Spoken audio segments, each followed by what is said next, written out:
В свете этого мы можем сказать, что Венера абсолютно вся состоит из органики. Помимо льда, там лежит еще и более сложная органика. Могло ли и на Земле давление быть подобным? Почему у нас атмосфера рассосалась, а на Венере до сих пор нет? Почему? И вот именно она выпадает кислотными дождями, которые... Дождей этих никто не видел. Этот газ должен исчезнуть, если Мгм. нет какой-то постоянной Да. подпитки. У Примерно. нас малая статистика, да? На пределах этой статистики СО2 показывает очень странные такие вариации. Ну вот выброс, который выходит из... Вся планета единый парник. Огромный, мощный парник. Не объясняет. Объясняет. Нет. В 70-х. Почему Потому что она... это никому не надо. Вот- Марс тоже вот- никому не нужен. Вот почему запустился неконтролируемый парниковый эффект на Венере? Почему? Ну, так Не понял. написано в Википедии. Я Меня, не например, посмотреть. смущает очень сильно длина этих потоков. Кошмар не говорите. А у вас вообще холодно на ночной стороне, Михаил, у вас? Опять же, вы же сами говорили, брали И- породы, это и базальт. магнием в том числе. Это она богата, да, базальт. да. Но она же ускоряется, да? Протопланетный диск. Мгм. Вот диск, который вращается. А самое главное, это не в этом. Мы много чего хотим, Михаил. Ну, это- Обычно небесные тела оставляют кратеры, а не борозды. Нет. На Земле тоже борозды есть. Это мало что у нас так летает. Ведь сейчас же вулканизма нет. Вот в данный момент нет. Откуда вы знаете? Да. Ну, вы знаете действующий вулкан, назовите. Тем не менее, мы поддержки ждали. В 2021 году Роскосмос проснулся и сказал, этот проект все, убит полностью. Как будто реально кто-то вставляет. Авторы благодарят, значит, ВМФ США, ВВС США, там под нож пошло где-то процентов 70 науки космической. Они даже грозились закрыть действующий проект. Мы прошли вот этот золотой век космонавтики, и мы сейчас возвращаемся к этапу, когда мы наблюдаем телескопами снова.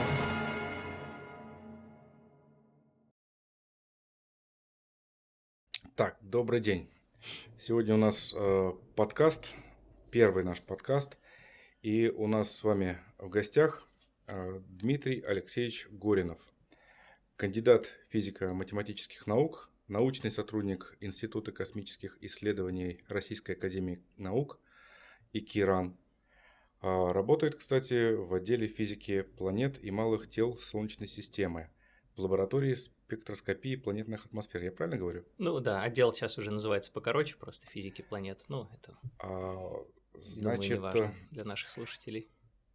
это очень знаковое у нас сейчас интервью будет. Почему? Потому что небольшой экскурс в историю. Примерно 5 лет назад у меня на канале вышло сразу 3 видео про Венеру, про историю ее исследования, про загадки, которые в процессе этого возникали. И я поднял некоторые вопросы, на мой взгляд, интересные. И судя по тому, что некоторые из этих фильмов набрали до 500 000 просмотров, эта тема интересна и вам. Вот. Но самое интересное, что вот этот человек, Дмитрий Горинов, не просто астроном, не просто работает в отделе планет Солнечной системы, но его диссертация, поправьте, если я ошибаюсь, это циркуляция ночной атмосферы Венеры, правильно? Да. То есть это ровно те вопросы, та категория, которая была поднята именно в фильмах. То есть если кто-то вообще может ответить на мои вопросы, которые я поднимал, то лучше этого человека нет никого. Он просто вот полностью в теме. Мало того, Дмитрий Горинов в данный момент, опять же, если я ошибусь, поправьте, участвует в подготовке миссии Венера-Д. Да. Это крупный российский проект по комплексному изучению Венеры. И миссия предполагает запуск орбитального аппарата, посадочного модуля с аэростатом, то есть зонд фактически, да, и станции, которая будет работать на орбите планеты. То есть такой мощный проект, правильно? Да, и вы мощно. сейчас прям вот им занимаетесь. Да. Так что вот, прошу любить и жаловать. Дмитрий Горинов. И сейчас мы... Спасибо, что пригласили. Да, сейчас мы приступим, собственно, к вопросам. Ну, сначала для справки. Мы будем говорить в основном о Венере. И, чтобы было понятно, Венера – это вторая планета Солнечной системы. Минимальное расстояние от Венеры до Земли, минимальное, 38 миллионов километров, но до 50, правильно? Она там... С моей памятью на цифры я вам поверю на слово. Ну, надеюсь, что в этом Википедия не обманывает. Радиус Венеры почти идентичен Земли, то есть всего на 325 километров меньше. 6 тысяч с небольшим. 6 тысяч? Там с чем-то, с 6050. Да, общее, вот. Да. В общем, сложности радиус. Диаметр на 700 километров примерно меньше, да. Радиус на 325. Ускорение свободного падения на Венере тоже почти как на Земле. То есть на Земле, если 9,8 метров в секунду за секунду в среднем, на Венере 8,9 метров в секунду за секунду. Ну и что еще надо знать о Венере в свете нашего будущего разговора? Это ее средняя альбедо. Я понимаю, что для некоторых эта фраза непонятная. Средняя альбедо ее 0,88, правильно? Или 0,77? Ну, что-то такое, да. Ну, 0,8 будем. Близко, для астрономов близко к единице. Близко к единице, да. Чуть позже, мы когда дойдем до этого вопроса, я поясню, что такое альбедо. Ну и что, разминаемся для начала? Вперед. А сначала такие легенькие вопросы по генезису общему. Ну и так вот для разминочки. Мы знаем, что поверхность Венеры, точнее над поверхностью Венеры, довольно толстый слой углекислотного флюида, как он правильно называется, углекислоты. Скажем так, вся атмосфера состоит из 96,5% это СО2. Поскольку атмосфера большая, массивная, протяженная по высоте, и градиент давления у нас таков, что оно растет, значит, до значений там 91-93 атмосферы на поверхности, то если представляете себе из учебника, значит, график фазовый для любого вещества, в том числе СО2, то у нас при увеличении давления и при увеличении температуры, она тоже растет к поверхности, у нас газ перестает быть газом. Он становится сверхкритической, да. И вот, то есть на каком-то участке вблизи поверхности у нас происходит такой вот плавный переход из газа в такой вот, да, в сверхкритическую жидкость. Плотность, дай бог памяти, по-моему, 1/10 плотности воды у поверхности. Вот. То есть, в принципе, мы можем сказать, что там вот моря из этого... Нет, ну это не жидкость. Это не жидкость, это сверхкритическая жидкость. Очень плотный туман, почти вода. Это что-то вот такое, не то и не сё, да. А вот сейчас как раз заковыка. Дело в том, что я не просто так задал этот вопрос. СО2, в нем довольно большую роль, больше половины играет углерод, правильно? Ну, не больше, там, треть. Вот, неважно. А химики, как мы знаем, любят говорить, что у них есть целый класс химических элементов, которые содержат углерод, и все они считаются органикой. Да. Исходя из этого, мы можем... Ну, не все, но какие-то, да. Все. Практически все. Я специально читал... Вот хорошо. Я тоже люблю задавать этот вопрос химикам.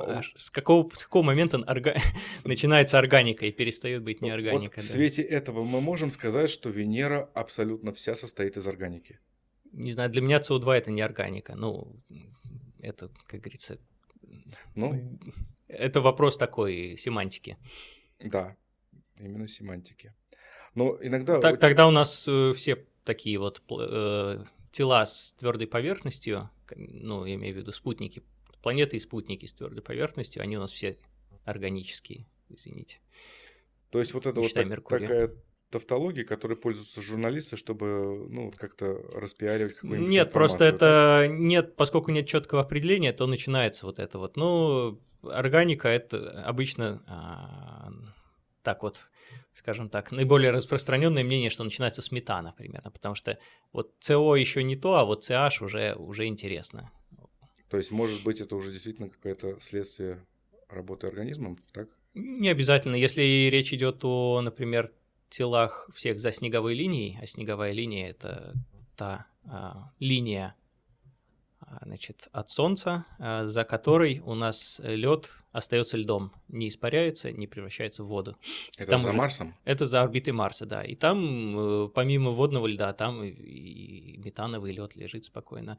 Там лежит, ну, там помимо льда, там лежит еще и более сложная органика на поверхности. То есть все, что я всегда люблю говорить там школьникам, студентам, если вы видите какие-нибудь там эти спутники Юпитера, спутники Сатурна, и вы смотрите и видите, значит, белое – это лед. Если вы видите рыжее, это органика, которая вот на Солнце, когда полежала, она приобретает вот такой рыжий цвет. Да. Из-за углерода, опять-таки. Ну, но он в темнее, том числе, да. да. Угу. А вот, вспомнил, как это называется, спекуляция. Вот, когда вот эти слова применяют Ну да. Марс тоже у нас состоит из СО2 полностью. Вот вам тоже. Если вы так считаете, то это тоже органика, да. Как хотите. Обычный обыватель, слыша слово органика, он ведь так и считает, а как иначе? Ну, обычный обыватель, мне кажется, не задумывается сильно об этих вещах. Это да. Ладно, следующий вопрос. Если на Венере плотность атмосферы 93, да, земных атмосфер? Давление. А плотность и давление разве не одно тоже? Ну, это... плюс-минус. Они пересчитываются легко, пересекаются, да. Вот. Могло ли и на Земле давление быть подобным когда-нибудь или сейчас? Кто же узнает, что там было массы раньше? Планет сопоставимые, абсолютно, можно сказать, одинаковые, плюс-минус. Да. Но я вот сколько смотрел даже в детстве там научных передач, все утверждали, может, я устарел опять-таки, что атмосфера на Земле выдувается солнечным ветром. Ну и как бы большей атмосферы, вот большей плотности, чем сейчас, на Земле быть не может. Но опять же, вот перед нами Венера, она на 30% ближе к Солнцу, чем Земля. Стало быть, опять же, по закону обратных квадратов, ветер солнечный там намного сильнее, но при этом атмосфера не выдувается, и мало того, она почти в 100 раз плотнее земной. Да, ну, это, как я люблю говорить, все, что было раньше, это мы можем спекулировать и никогда не узнаем, не сможем верифицировать. Но на Венере все-таки были, скорее всего, более активные вулканические извержения, выход вообще вещества из недр и дегазация этого вещества. Да, этого мы еще дойдем обязательно. Мы пока просто разминаемся. Да. Так вот, соответственно, из этого вывод, ну, допустим, в ранняя Земля, она тоже наверняка проходила через вулканический период, правильно? И, соответственно, у нее должна была быть более плотная атмосфера. Могла быть, да. Я думаю, что могла быть. Почему у нас атмосфера рассосалась, а на Венере до сих пор нет? Не знаю, здесь сложно. Это вопрос больше к тем, кто занимается палеоклиматом Земли. Честно, мне не хватает просто компетенций, чтобы здесь ответить. То есть это настолько сложный вопрос? Да, это сложный вопрос, потому что это целая отдельная область, в которую надо влезать, в которую надо изучать бэкграунд, так сказать. Потому что там много своего у земной истории земного климата, потому что были какие-то, значит, переходные периоды, ледниковые, оледенения, потепления, значит... Ну, Земля орбиту не меняла, глобально в Солнечной системе, ну, я надеюсь, что не меняла.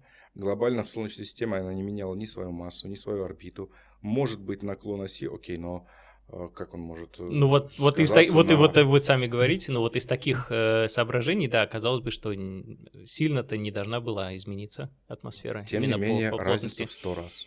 А это уже Венера, другой совершенно мир. На мой взгляд, это ровно такой же мир. Казалось бы, да? Казалось бы, но совершенно, но по факту оказывается все другое, да. Вот мы видим, что все другое, но почему так произошло? Значит, у нас, сами видите, нагрев, парниковый эффект, раз, отсутствие тектоники плит, отсутствие магнитного поля. Вот оно, когда начинаем смотреть, то оказывается, что различий-то много. Ну да, но они же тоже чем-то вызваны. Вот, например, тектоника плит, а у нас она есть, на Венере практически нет. Да. Вот. Там есть какие-то расщелины, но их плитами так назвать нельзя. Ну да, по-моему, есть еще геологи, которые вот отстаивают точку зрения, что, может быть, она есть там все-таки еще какая-то вот остаточная, что-то есть. Но Так, вот вроде никаких у нас доказательств тектоники Но опять нет. же, там она остаточная, хотя вулканизм там вроде должен был быть недавно совсем. Да, А у нас она очень даже активная. да, у нас есть тектоника. Хотя наша планета старее, по И на идее, Марсе да? тоже нет тектоники плит, кстати. По-моему, ни на одной планете, кроме Земли, нет. Да, может быть, ну, если мы только посмотрим Ио, на... может быть, вот. Нет, Ио тоже, кстати, у него пластичная кора такая единая, а вот ледяные спутники Титан, Юпитера и типа, Сатурна, вот это. нет, Европа, Энцелад, у них такие вот, если посмотреть просто на них, у них такие вот глобальные расщелины идут по телу Их всего. можно назвать плитами. Может быть, они могут вести себя, если они ездят действительно ездят по поверхности водяного океана, то они могут, да, быть как бы такая криотектоника, не знаю. Ну и опять же, получается, что сам факт тектоники плит – это довольно уникальный факт, правильно? Получается, что да. Вообще Земля уникальная планета, так, судя по всему. Судя по тому, что мы видим по исследованию экзопланет, то вот таких Венер-то как раз много, и это вот Венера — это обычное дело, а Земля необычная. Экзопланета – это интересно. Следующий вопрос, опять-таки, разминочный. Можно отвечать не слишком серьезно. Вот смотрите, когда у нас началась космонавтика на Земле, среди людей, мы очень так активно начали изучать вот все, за что можем дотянуться, да? И в том числе и за Венеру. Да.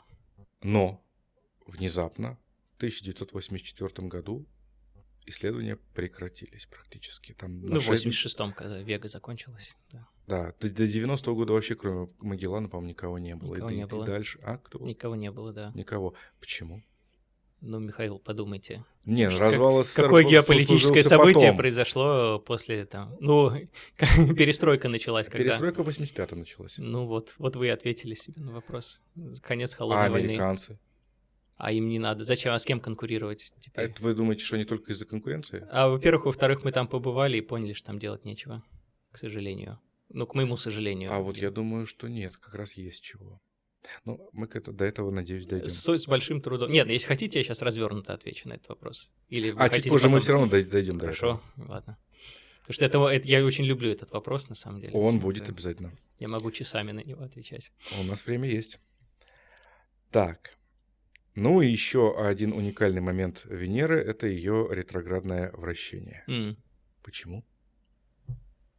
Ну, какие-то гипотезы есть на эту тему? Ну, первая гипотеза всегда называется столкновение, импакт на каком-то, раннем этапе формирования планеты, может быть, или на даже не очень раннем. Произошло столкновение с другим телом, которое развернуло с телами, с телами, ну, так вот, упрощая, с одним или несколькими телами, которое, изменило направление вращения планеты. То же самое говорят и про Уран, тоже, что, потому что он тоже ретроградно вращается, его... Он еще вообще катится. И у него еще и ось наклонилась на 90 градусов, да. То же самое. Есть гипотеза, что этим телом был, или, по крайней мере, результатом этого импакта стал Меркурий, в том числе, который, да, вот видел и такое. Это все гадание на кофейной гуще, потому что, ну, опять-таки, сложно подтвердить это чем-то, верифицировать, доказать. Я вот очень не люблю вот эти вопросы, когда говорят, а что там вот в прошлом-то, что произошло там 4 миллиарда лет назад? Ну, Кто же узнает? Я не жил тогда, извините. Я понимаю. Ну, как бы ученый должен, как обывателю кажется, ученый должен вот прям знать все. Опять же, это обывателю, да. Но... Это ярлык такой. Да. Когда, я не знаю, мы здесь можем УПМ упоминать, да? Конечно. Ну, хорошо, да. Вот, у меня было выступление там по планетам-гигантам, и, комментарий мне очень понравился. Там, был вопрос про жизнь в подледных океанах, и я сказал, что, ну, черт его знает там, потому что органику какую-то мы померили, а что дальше, нужны более тщательные измерения. Опять же, и вопрос... перебью. Да. Вот запомните, на чем остановились. Вот вы сейчас сказали, органику мы померили. В каком плане? Вот человек как обыватель... Масс-спектрометр. То есть углеродосодержащие элементы. Формальдегид, например.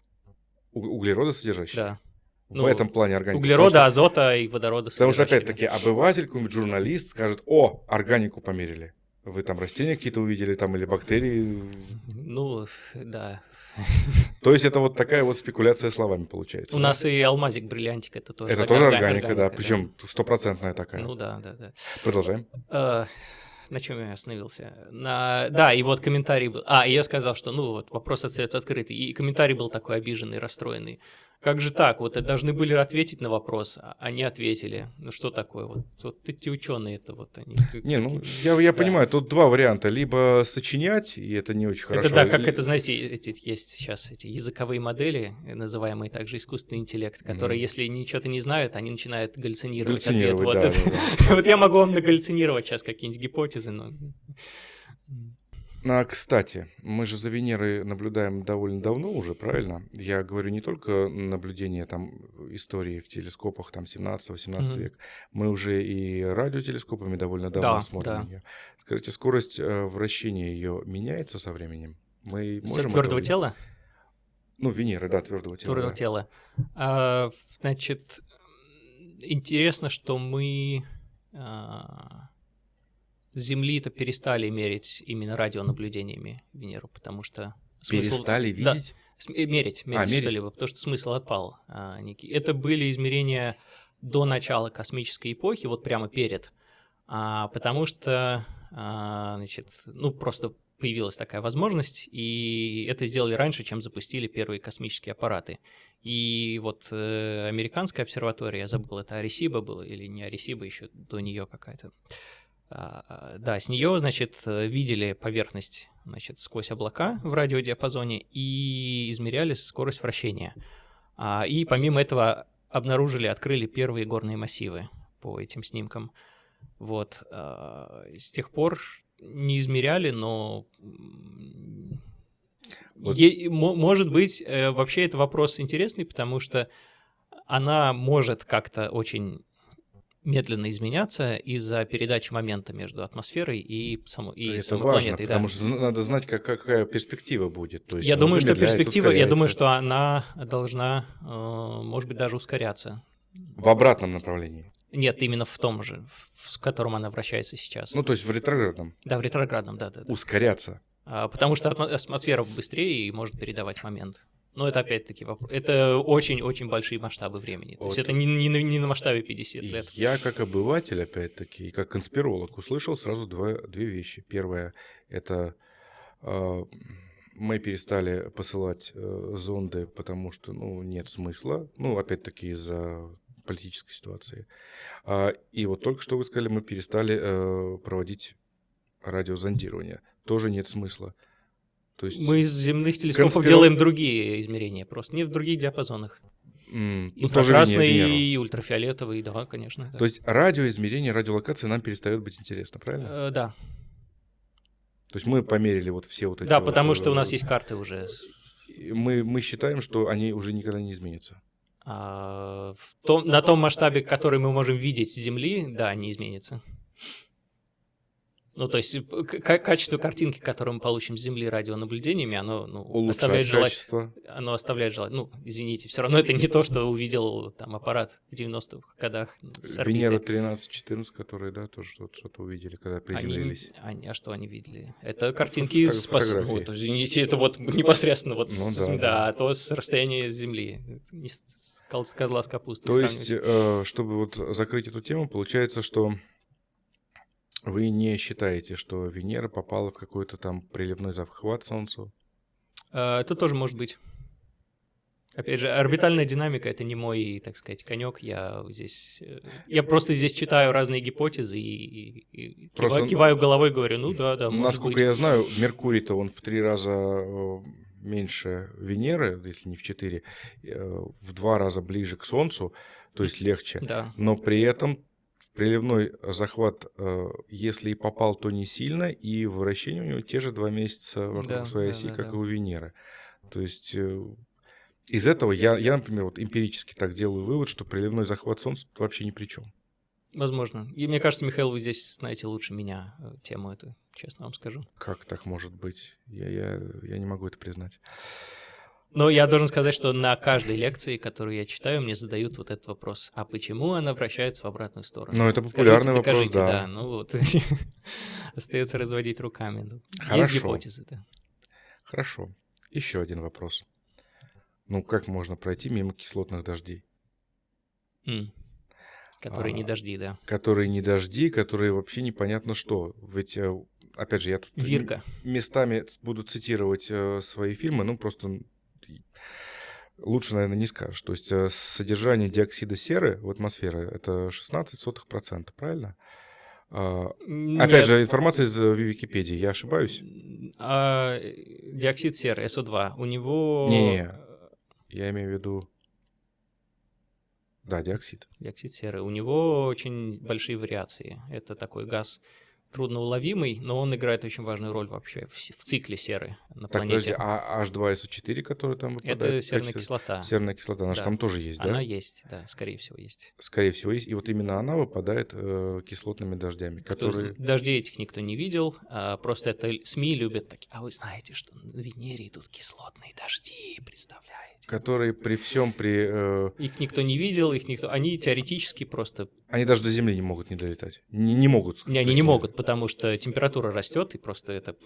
Вот эта капелька ваша... на серую воду. Ну, просто испаряется, даже расщепляться. Обратно. Потом она может и расщепиться, да, еще, когда температура... И при разделении она разделяется как раз на диоксид представьте, серы. что у нас идет дождь, но у нас Ну, температура настолько высокая, что там выше 100 градусов уже при подлете капли к планете. Она просто...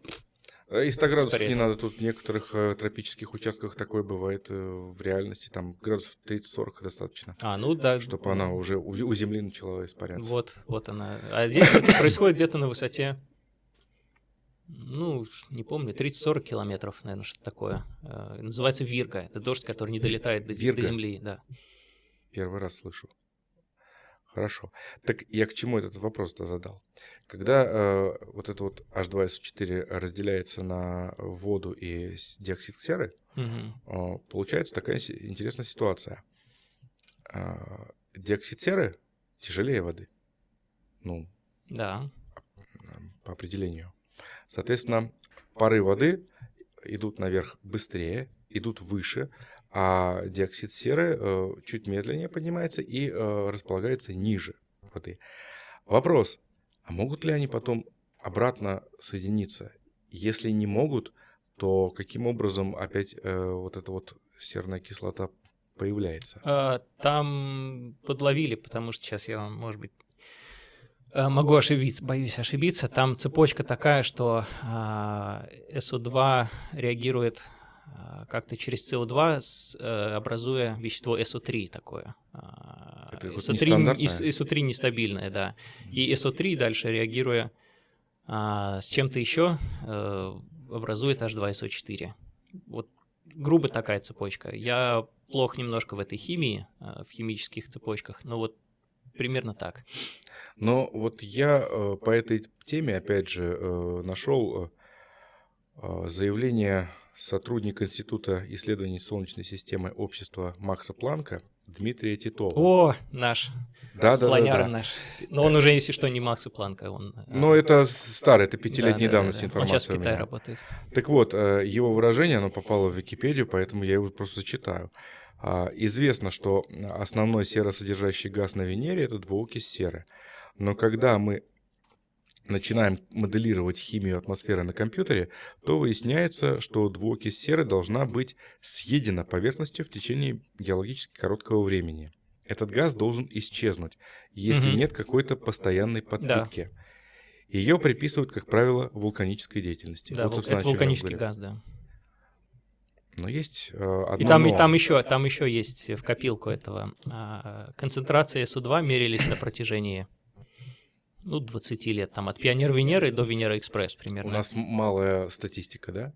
У нас малая статистика, но даже на пределах этой статистики СО2 показывает очень странные такие вариации, скачкообразные почти. То есть его много померила Пионер Венера, и его уже довольно мало померил Венера Экспресс. И это, в принципе, соответствует ситуации, когда у нас идет какая-то вулканическая активность, когда что-то извергается, потом не извергается. То есть когда выбрасывается много СО2, а потом его количество постепенно уменьщается. Это такой, да, я считаю, То есть косвенный признак. Статистических данных у нас мало. Ну вот, то есть считайте там от 80-х до нулевых годов, где-то конца нулевых. А вот последние Может 20 быть, лет середины десятых вообще нет исследований Венеры? А с Земли можно померить, с Земли, но там сложно, потому что качество этих измерений, да, по спектральным измерениям. Понятно. Но я вот опять же, как обыватель, сравниваю две планеты, Землю и Венеру. Вулканы на Земле при давлении всего 1 атмосфера редко, очень редко выбрасывают свои газы на высоту больше 50 километров. По-моему, максимальная высота была 55 километров, и это было что-то чудовищное. Реальная высота, на которую вулканы на Земле выбрасывают свои пары, газы, серу, это 20 километров, не больше. Ну вот исключение 55 километров. На Венере же примерно при том же самом массе, при той же самой силе тяжести, но при атмосфере 93 земных атмосфер, то есть гораздо более плотной, в 93 раза более плотной, для того, чтобы вулкан выкинул вот эту вот серу, он должен выбросить ее на 70 километров.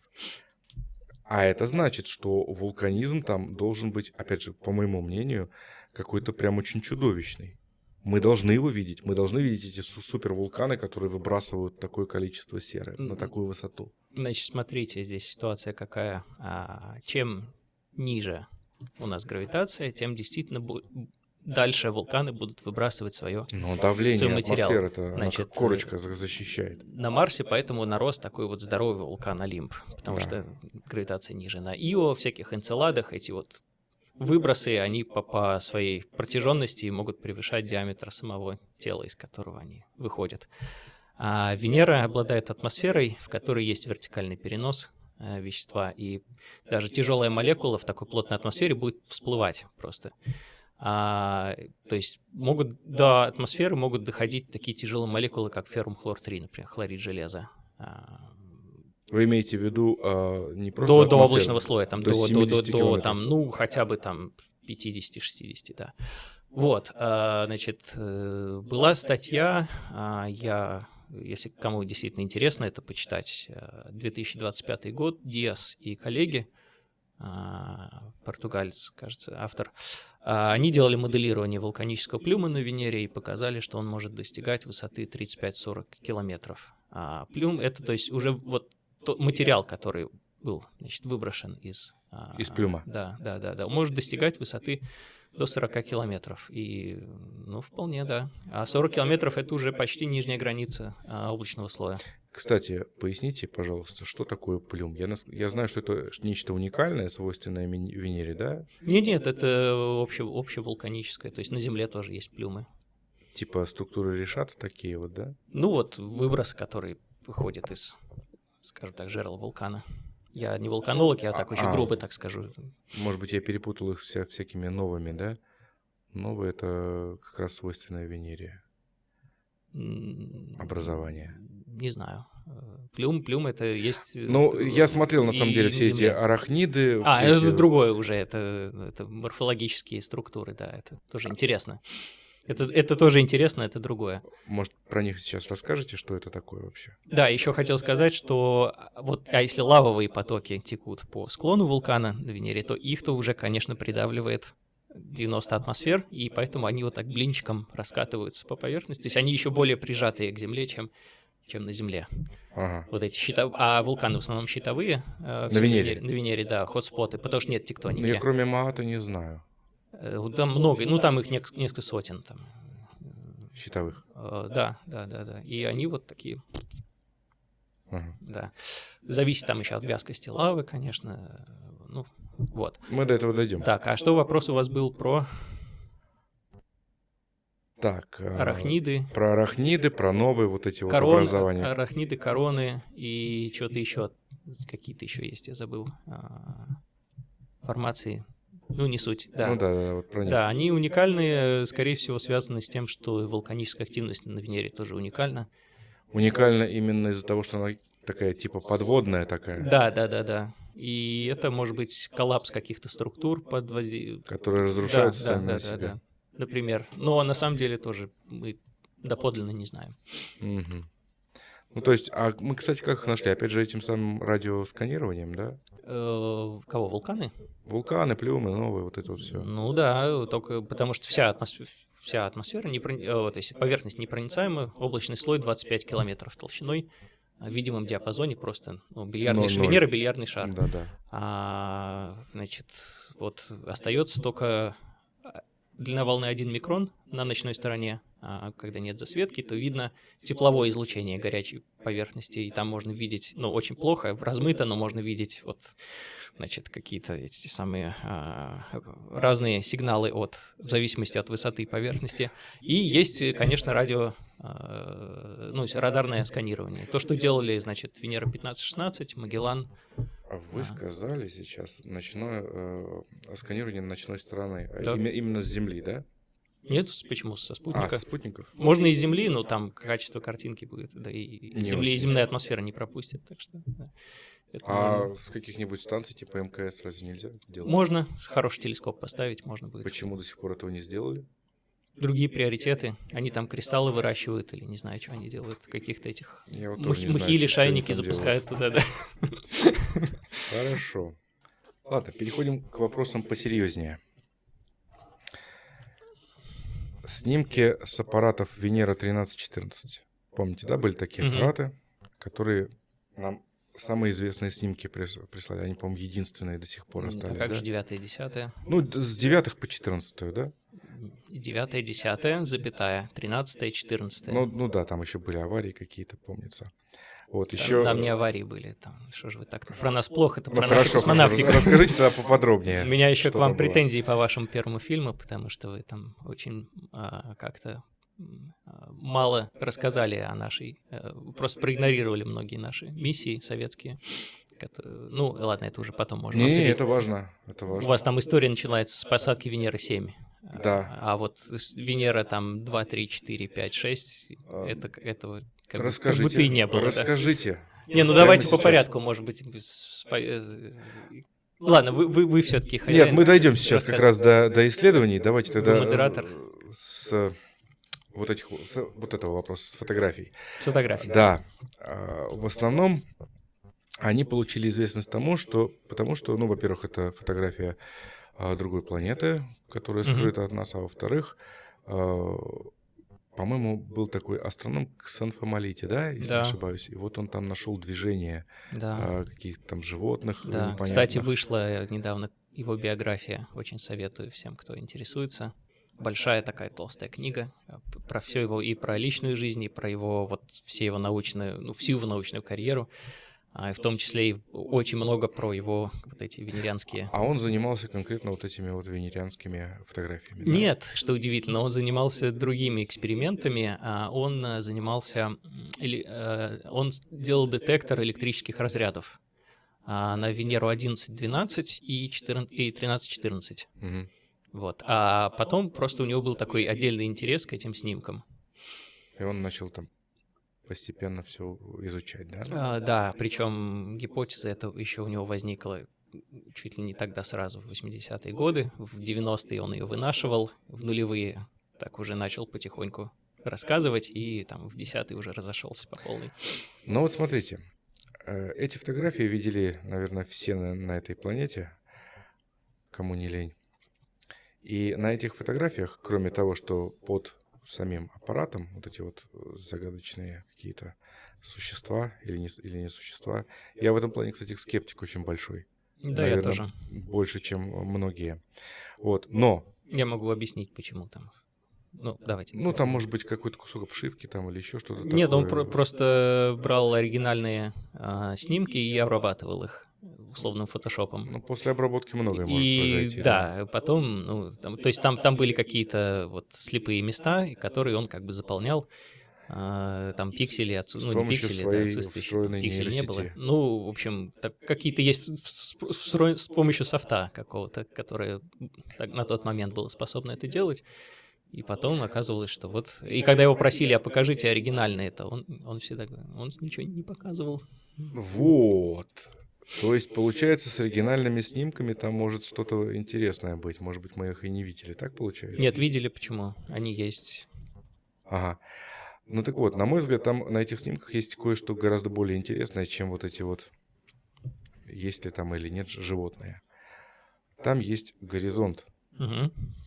Но аппараты приземлялись на поверхность Венеры. Угу. А поверхность Венеры заполнена максимально плотным, ну, в том месте, сверхкритическим флюидом на основе углекислоты.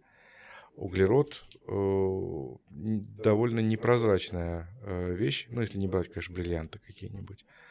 А как в таком случае можно было увидеть горизонт? Ну, вот смотрите, я сейчас выдыхаю СО2.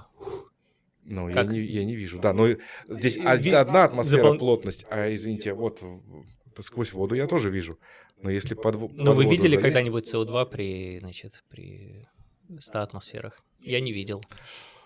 Вот сжиженный газ. Может быть, я видел однажды, был я в одной лаборатории, где делали сверхкритический флюид, и там вот такое вот маленькое окошечко, в котором можно было, ну, видеть процесс преобразования.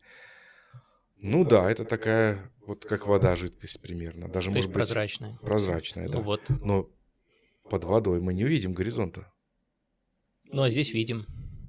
Вот, и есть... у воды-то плотность в 10 раз больше, чем у того вещества, которое 8, на Венере. В 8 или в 9. Ну, почти 10, да. Да. Но тем не менее, ну, хорошо. Ну, вот проведите лабораторные исследования с сжиженным СО2 и покажите, что там он непрозрачный, тогда будет о чем говорить. Вот тут, я думаю, будут трудности у меня большие. Ну. Аппаратуры такой, я не знаю, вряд ли достану где-то. А вот люди провели. Люди прям поехали на Венеру и сняли, и показали, что она прозрачная. Показали фотографию, но... Да. Всем, кому не нравится, вперед, делайте свои эксперименты. Доказывайте обратное. Вот такая формулировка и служит основой для возникновения конспирологии. Ладно. Это, как говорится, на здоровье. На здоровье, да? Окей. Вот мы подходим к самому интересному. К измерениям температуры на ночной стороне и полюсах. Это, по-моему, должна быть прям ваша тема. Да, я еще хотел сказать, что страна должна знать своих выдающихся героев. Людей. Да, Селиванов и Гектин — это фамилии конструкторов, которые делали вот эти камеры, которые снимали при температуре 450 градусов по Цельсию. Они какие-то необычные, эти камеры? Да, это такие перископы, потому что, значит, они... И нужно было, чтобы как можно меньше забортного тепла попало внутрь в, значит, этот сам посадочный аппарат, потому что в посадочном аппарате были приборы, которым нужно было еще делать измерения, и нужно было, чтобы они как можно дольше продержались при комнатной температуре, ну, по крайней мере, удобной температуре. Я что-то слышал. Они там еще в космосе, когда перед приземлением захолаживали, вот. И 2 перископа, таких маленьких, и сканера, и, значит, они вот делали, каждый по 180 вот так вот нарезал, значит, ну, 180 градусов, да, и получалась панорама.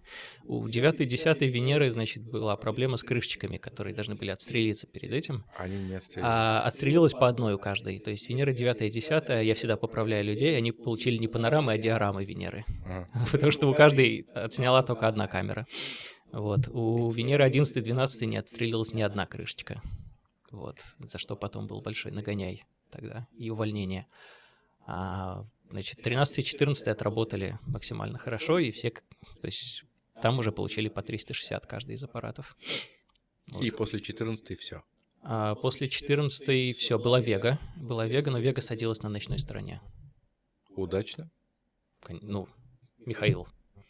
Это наша история, это история нашей космонавтики. Я пропустил это. Расскажите поподробнее про Вегу. Ну, давайте. Времени у нас много, да? Много. Проект Вега был такой, значит, нужно было продолжение венерианской вот этой всей истории, линейки исследования, скажем так.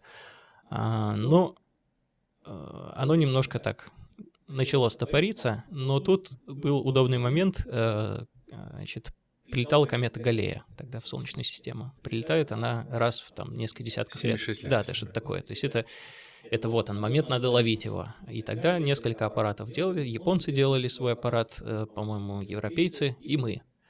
Но у нас возникла такая вот интересная идея, по-моему, Галлеев, тогдашний директор института комета нашего. Галлея и директор Галлеев, да? Да. И вот, значит, объединить Венеру и комету Галлея в одну, значит, две таких вот задачи, не объединяемых в одну задачу для, ну, так сказать, сделать аппарат для исследований того и другого.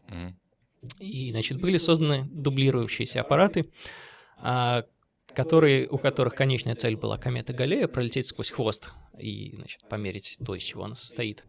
Ну, по дороге сбросить на Венеру посадочные аппараты. Значит, посадочные аппараты, ну, не просто, а вот в кожухе спускаемого аппарата должен был быть еще аэростатный зонд. Аэростатный зонд, который предлагался уже давно, но вот до реализации дошли только тогда, вот в 80-х годах. Это была такая совместная французско-советская разработка. Вот, и, значит, два аппарата, Вега-1, Вега-2, я считаю до сих пор, вот, наверное, самым сложным с инженерной точки зрения космическим проектом, потому что очень сложная схема деления была. Может быть, вот Кассини-Гюйгенс только где-то так вот, или Розетта, которая комету изучала, могут как-то вот соперничать, конкурировать. Там много модулей было, которые... Ну, потому что у вас отделяется работать, спускаемый, потом в спускаемом отделяется аэростат, который никогда не летал до этого на Венере, вот, то есть, которому нужно наполниться гелием, раскрыться, вот, то есть целая история. И поскольку нужно было, значит, поставить аэростат, а это все-таки лишний вес, то пришлось облегчать посадочный аппарат, и в жертву пошли камеры.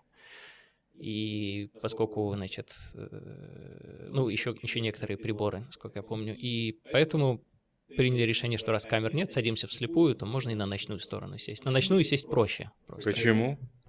Потому что ночная обычно обращена, когда летит аппарат от Земли, ночная, ему проще сесть на ночную, ему не нужно делать дополнительных маневров. Чтобы сесть на дневную, нужно как бы залетать, залетать за Венеру, во-первых, и там пропадает сигнал. Так, подождите, но если мы делаем вот этот вот круг, маневр, то мы гасим скорость. Мы можем погасить ее даже атмосферой Венеры. А если мы летим напрямую, да, прицелиться можно. Но тогда мы влетаем в атмосферу, скорость там чудовищная должна быть, правильно? Там по баллистике, да, и там торможение сначала парашютом, потом спуск на... Но до торможения парашютом все равно надо погасить скорость.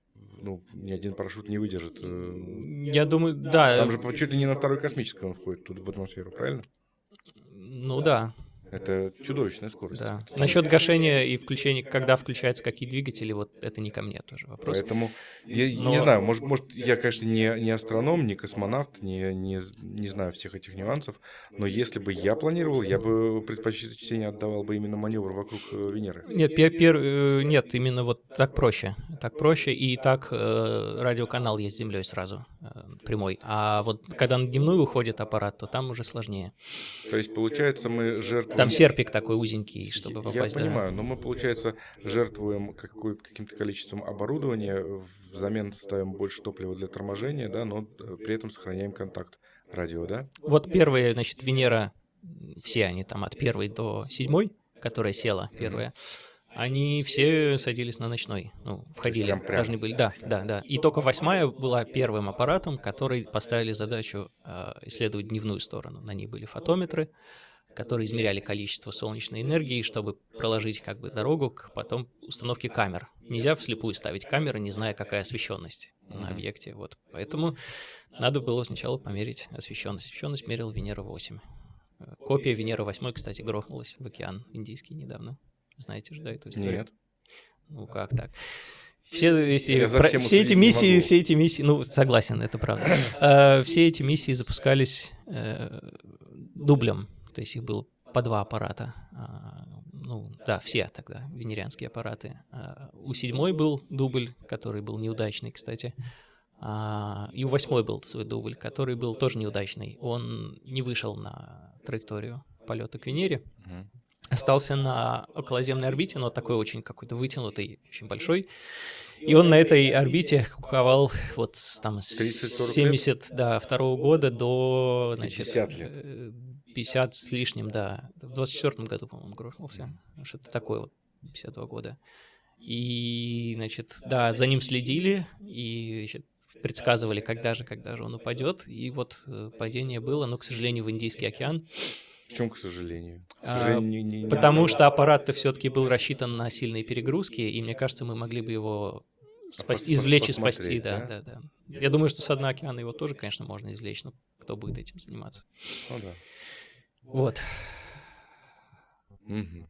Так, это мы о Это мы о Веге. ночной О Веге смене. мы говорили. Я Да, о Веге, Веге. в частности. Вега была успешная, потому что, в общем, оба аппарата Сели? сели.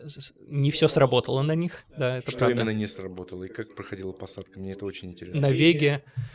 на Веге 1... Нет, на Веге 2, по-моему, неисправный был температурный датчик. Так. На Вега... Нет, на Веге 2 был неисправный температурный датчик, на Ну, Веге как- 1 на он каком-то из сработал, них. да. А на Веге 1 неисправное было грунтозаборное устройство.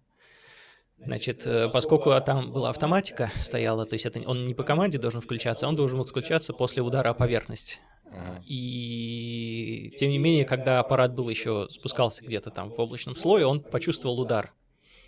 Обо что-то. Да, вот, ну, какой-то вот импульс. И у него сработала автоматика, все, мы сели. Начинаем бурение поверхности. И у него вылезла эта, значит, бурилка. А он начала... все еще спускался. Он начал сверлить воздух, да.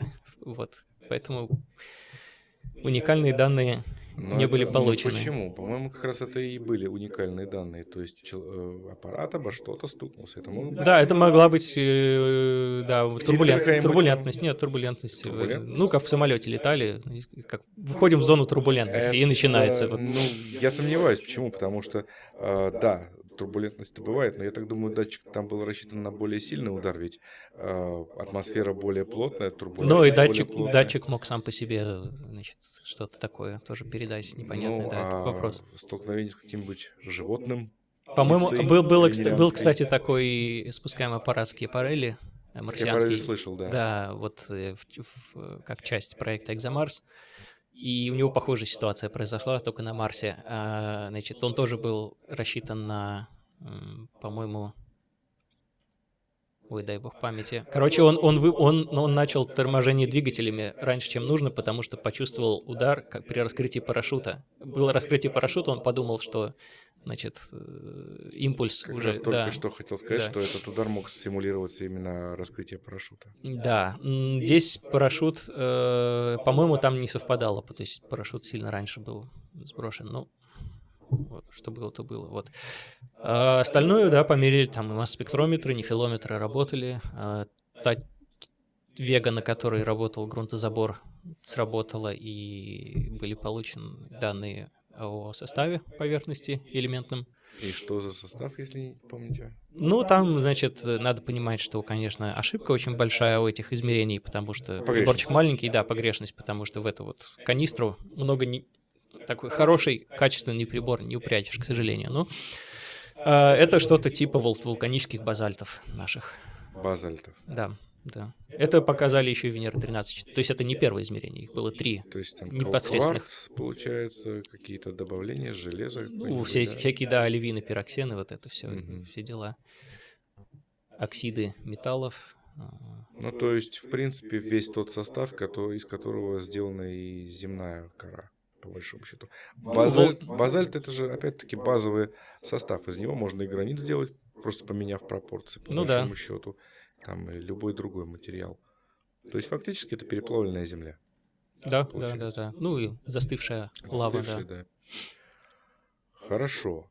А сколько времени работали вот эти аппараты Вега?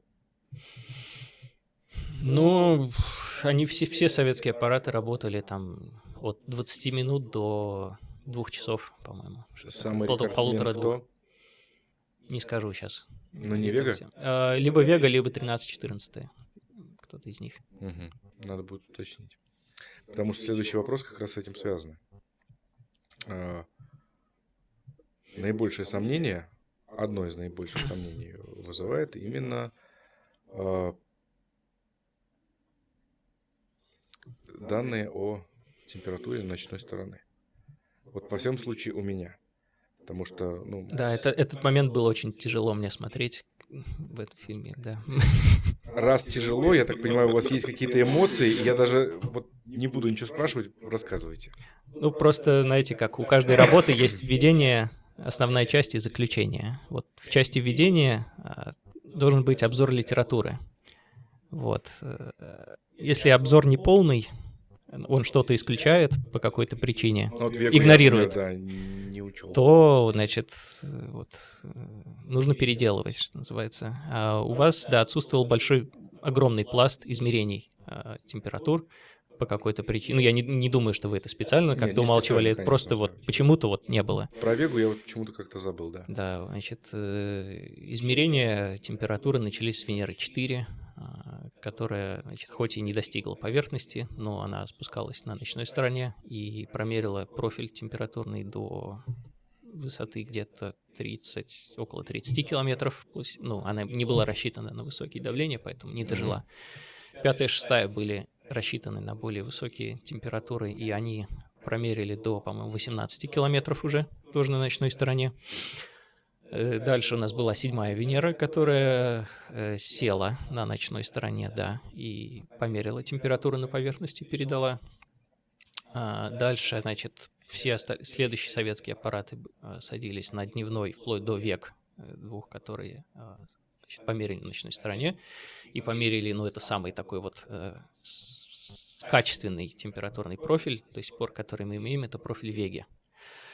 На ночной стороне, опять-таки. Дальше Пионер Венера, американская, которая, значит, вы там как-то очень так это язвительно о них сказали, что Да. они разбились о поверхность. Ну, я увидел эту информацию, да. Если что, они не должны были доживать до поверхности. То есть это было запланировано? Да, они были не так хорошо защищены, как советские. У них была другая цель. У них была цель именно качественно промерить вертикальный профиль атмосферы. И пока А что они там падали, будет? они передавали, да? Да, они передавали, причем я не помню, сколько из них, у них даже датчики там почти до самой поверхности работали, температурные. До удара.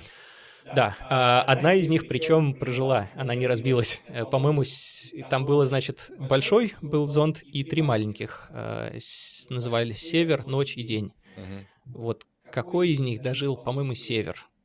Не помню. Значит, он еще час сидел на поверхности и пищал там. Час? Я жил, да. Это очень много. Да. Но он уже, у него ничего не работало из научного оборудования, но он там Просто коммутатор какой-то, да. Вот. Так, стоп, а если они же падали, получается? Ну да, просто спускались. Такие конусы такие, да, Да, спускались, да. То есть у них не было никакого гашения скорости там чем-то? Нет, только аэродинамика, за счет своей вот только этой аэродинамика, вот, да. Угу. И этого хватило, чтобы выжить? Ну, обращаю внимание, что советские аппараты после 8-й, то есть начиная с 9-й, 10-й, все садились без парашютов. Без парашютов? Они использовали парашюты только в самом начале для изначального торможения перед входом в верхние слои, перед входом, ну, уже в средние слои, в тропосферу, скажем так. А начиная с тропосферы, с облачного слоя, вам уже не нужен парашют, потому что аэродинамики поняли, что да, то есть если сделать такой вот круглый, прошу прощения, если вы там нагуглите картинки этих советских аппаратов, увидите там такой, ну, для зрителей наших, увидите такой вот щиток. Я просто не понимал, зачем он. Это аэродинамический щиток для гашения скорости, его достаточно, чтобы аппарат не разбился. Ах, вот. Там все равно довольно сильный удар, но оно все защищено. Там еще такой демпфирующий круг, кольцо такое посадочное, вот, и этого достаточно. Потому что следующий вопрос как раз именно с этим и связан. Но тем не менее я его задам, потому что вот это то, что вы сказали, аэродинамическое торможение, стало применяться с Венеры 8, да, по вашим словам? С 9-й. С 9-й. С 9-й, когда передали, значит, другим конструкторам. А у меня вопрос как раз по 7-й. То есть там был парашют. Да. Из чего он состоял? Она причем есть, по-моему, в павильоне ВДНХ. Я видел вот эти вот. Да, лежит кастрюлька. Кастрюлька, да, с таким вот. То есть из чего он сделан? Ну, это уже не ко мне вопрос. На Я не самом материаловед. деле я объясню, почему такой вопрос у меня родился. Температура, как вы говорите, у поверхности на ночной стороне 460, по-моему, градусов было, 470, Да. где-то около того. Но 470 градусов — это температура горения, костер. Вот. Да, Шашлыки да, жарим, да, это вот пламя свечи, да. да, пламя свечи. То есть при такой температуре любой материал, из которого будет сделан парашют, сгорит. Не обязательно. Обязательно. Есть же термостойкие материалы, Вот. которые в пожарной И я нашел технике используются. сведения о том, какой материал использовался для парашюта Венера-7. Этот материал, видимо, разрабатывался специально для этого, и называется он стеклонейтрон. У него, по его характеристикам, он может выдерживать температуры свыше 550-600 градусов. Но есть один но. Выяснилось внезапно, что про этот стеклонейтрон никто не знает. То есть он делался специально под эти Венеры. Добро пожаловать в советские космические проекты.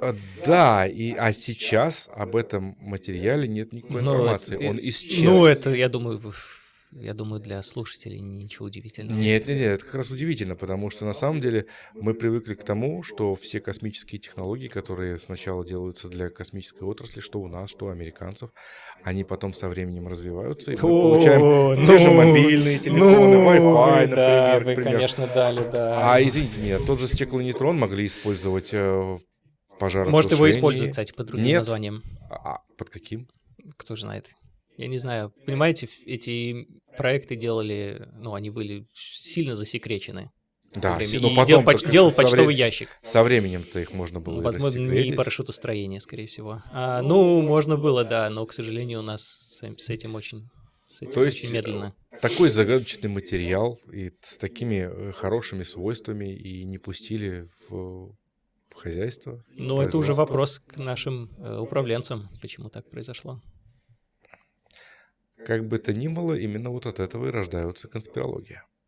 Опять-таки, но самое интересное, на здоровье. Самое интересное, когда я почитал, какие парашюты использовали американцы. Нейлон, который плавится при 220 градусах, хотя на Венере 400-500. Да, правильно, потому что они не использовали эти парашюты ниже там определенной высоты. Это потом. А поначалу-то они все-таки не знали, что можно без парашютов. Что значит потом и поначалу? Ну, вот то и значит. Так, Михаил, что значит потом и поначалу? Ну, первый... Пионер Венера, 78 год. Второй год. Да. Пионер Венера 2. Да, парашют использовался только в верхних слоях. Ну, там температура ниже, да? Да. А потом парашют отстрелился? Да. На какой высоте? Не скажу, можно нагуглить. Ну, нагуглить. Дальше он спускался как конус просто такой вот, и все. То есть вот начиная с... перед Пионером у них не было, да? Спускаемых не было, нет. Какие хитрые американцы. Занимались другими делами. Я вас понял. Потратили все деньги на программу «Аполлон». Так, на полюсах так никто и не высадился. Наверное, кроме вот этого... Никто, да. Ну, да, пытались. Вот северный малый, да, он был там... Но это тоже не полюс, это какая-то Почему на полюс не высаживались? Это что, не интересно? Интересно, дико интересно. Ну, это затраты топлива дополнительные. На маневр? Да. Ну, не знаю, мне кажется... Мне тоже кажется, можно было бы, сейчас это очень интересно было бы. У нас достаточно сведений о Венере, да. чтобы что-то новое получить, захотеть. Да. Я тоже считаю, что было бы интересно. Было бы интересно приземлиться на плато Лакшми, например. Это где-то северное полушарие и высокие широты. Это не полюс, но это там 60, может быть, градусов, что-то такое северной широты. Это такое что-то Таймыра где-то. Тибетское плато такое. То есть оно там несколько километров высотой, и там уже достаточно плоско и безопасно, чтобы сесть при этом. Как плато Путарана. И там температура пониже немножко, потому что градиент температуры у нас там где-то чуть ли не 8 градусов на километр на Венере. Вот. И каждый километр уменьшает температуру на 8 градусов. И там, есть надежда вообще найти на полюсах температуру более-менее приемлемую, хотя бы 100 градусов? На полюсах... там нет такой разницы, потому что у вас единое облако, вот это вот одеяло вокруг планеты, Облако которые это вам... единое, только движется-то оно по-разному. Ну, вокруг, да? Правильно? Нет, оно, главное, что оно закрывает полностью всю планету и создает там парник, теплицу. И у вас там что полюс, что экватор, неважно. У вас освещенность одна и та же, рассеянная такая, поэтому... Так, ладно, до этого мы еще дойдем. Да, и я еще хотел сказать, был же вопрос у нас про измерение температуры, и Да. я там начал рассказывать про разные проекты, которые вы не упомянули по какой-то Расскажите. причине. Еще же помимо этого мерились дистанционно температуры. Начнем с того, что самый первый аппарат, который передал данные из окрестностей Венеры, это Маринер 2. 62-й, по-моему, год. На нем он такой, в общем, еле-еле добрался до Венеры с отказом кучи систем, и единственный прибор, который был живой тогда на нем, который сработал, это радиометр. Радиометр, который там какой-то гигагерцовый, что ли, позволяет проникнуть сквозь облака и померить температуру, ну, где-то ниже. Это не поверхность, но это там подоблачная вот атмосфера. Он получил тоже такие большие значения. Это ночная сторона была, по-моему, ночная сторона. Вот, во-первых. Потом, значит, можно измерять температуру с помощью инфракрасных окон прозрачности на ночной стороне. Что делали, такое например? окна прозрачности? Смотрите, у вас атмосфера СО2, огромная, массивная атмосфера, которая не пропускает тепловое излучение обратно, не выпускает его. И единственное, где что-то видно, где не поглощает эта атмосфера это излучение, это узкие такие спектральные окна в ближнем инфракрасном диапазоне. Их там несколько. 1 микрон, 1,18, 1,27, 1,74. В этих окнах атмосфера 2,3. прозрачна, да, становится? Она становится прозрачна, да, и вы видите разные слои. То есть на одном микроне вы видите поверхность, на 1,18 вы видите поверхность плюс вот при поверхностный там слой. 1.7.4 вы видите какой-то уже там повыше слой. И вот просто по сигналу даже видно, что там высокие температуры. А как по этому сигналу температура определяется? Можно восстанавливать температуру по спектру, это такое. Как? Я не совсем понимаю, как это работает. Решать обратную задачу. Как это работает? У вас есть сигнал спектральный, Ну да, и ну вы вот есть. из него по формулам рассчитываете температуру. Мгм. И температура все равно получалась где-то за 400, да? Ну, конечно, да. Мгм. Поэтому я говорю, было тяжело. И при всем уважении к вам, Михаил, было очень тяжело смотреть. Ничего страшного. Так, хорошо. И надо сказать, что профили, которые мерили спускаемые аппараты, на ночной и на дневной стороне, они практически идентичны. С точностью там до единиц градусов. А почему так происходит? А потому что парник.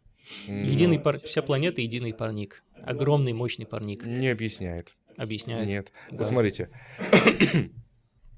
Опять же, сравнивая с Землей.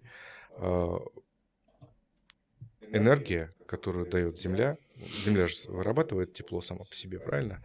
И Венера наверняка тоже вырабатывает то же самое тектоническое, вот это вот вулканическое тепло. Оно, конечно, идет, но оно уже уходит в космос. Да, окей. Облака не дают, они возвращают. Это парниковый эффект и Это есть. даже не облака, а сама атмосфера. Сам СО2. Сам СО2, да, окей. Но сера, которая в облаках, сера, она делает атмосферу такой же непрозрачной и для солнечной энергии. То есть вот альбедо Да. 0,88, о котором мы Да, говорили. Венера получает меньше солнечной Не просто энергии. меньше, она почти все отдает назад. Ну, То там есть- единицы, там проценты, да. Да, то есть альбедо единица — это полное отражение, да, стопроцентное. Мгм. Альбедо 0,88 — это 88% Мгм. отражает солнечной энергии. То есть если сравнить, например, с Землей, у Земли альбедо, по-моему, 0,21 или что-то. Ну, оно зависит, где у вас облака там сейчас Да, находятся. то есть Да. облака- Среднее по больнице это там... 0,2, короче, где-то 0,2, 0,25, вот так вот. То есть если бы такое же альбедо было у Земли, мы бы резко опустились бы в Да, ледниковый да. период сразу же. Ну да. И я так понимаю, что температура даже на экваторе у нас была бы, минус Кстати, если 10-15, бы был ледниковый, то есть если мы покрылись еще и льдом, то Да. это вот само по себе тоже отражало бы Да. много, да. То есть получается, что Венера при всей ее вот этой вот вулканической деятельности согревает и разогревает сама себя. Да? Нет, да, потому что исходящее излучение — это уже инфракрасное, и оно просто задерживается вот этим То есть массивом СО2. близость к Солнцу ни при чем.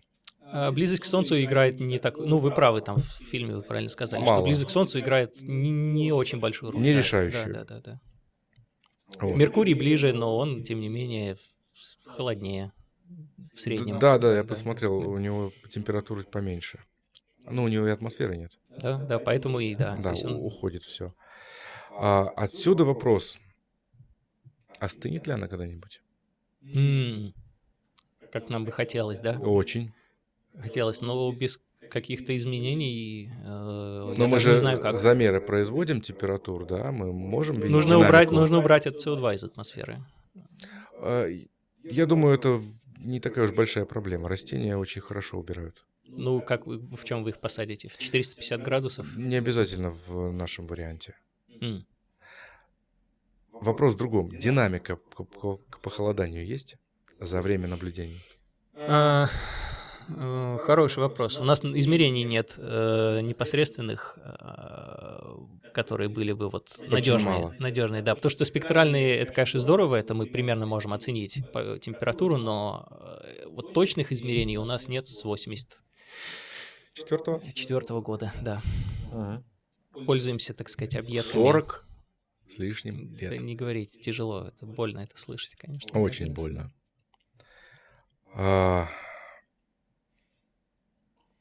Все же, позвольте мне оставить сомнения при себе. Я все-таки думаю, что на ночной стороне должно быть холоднее.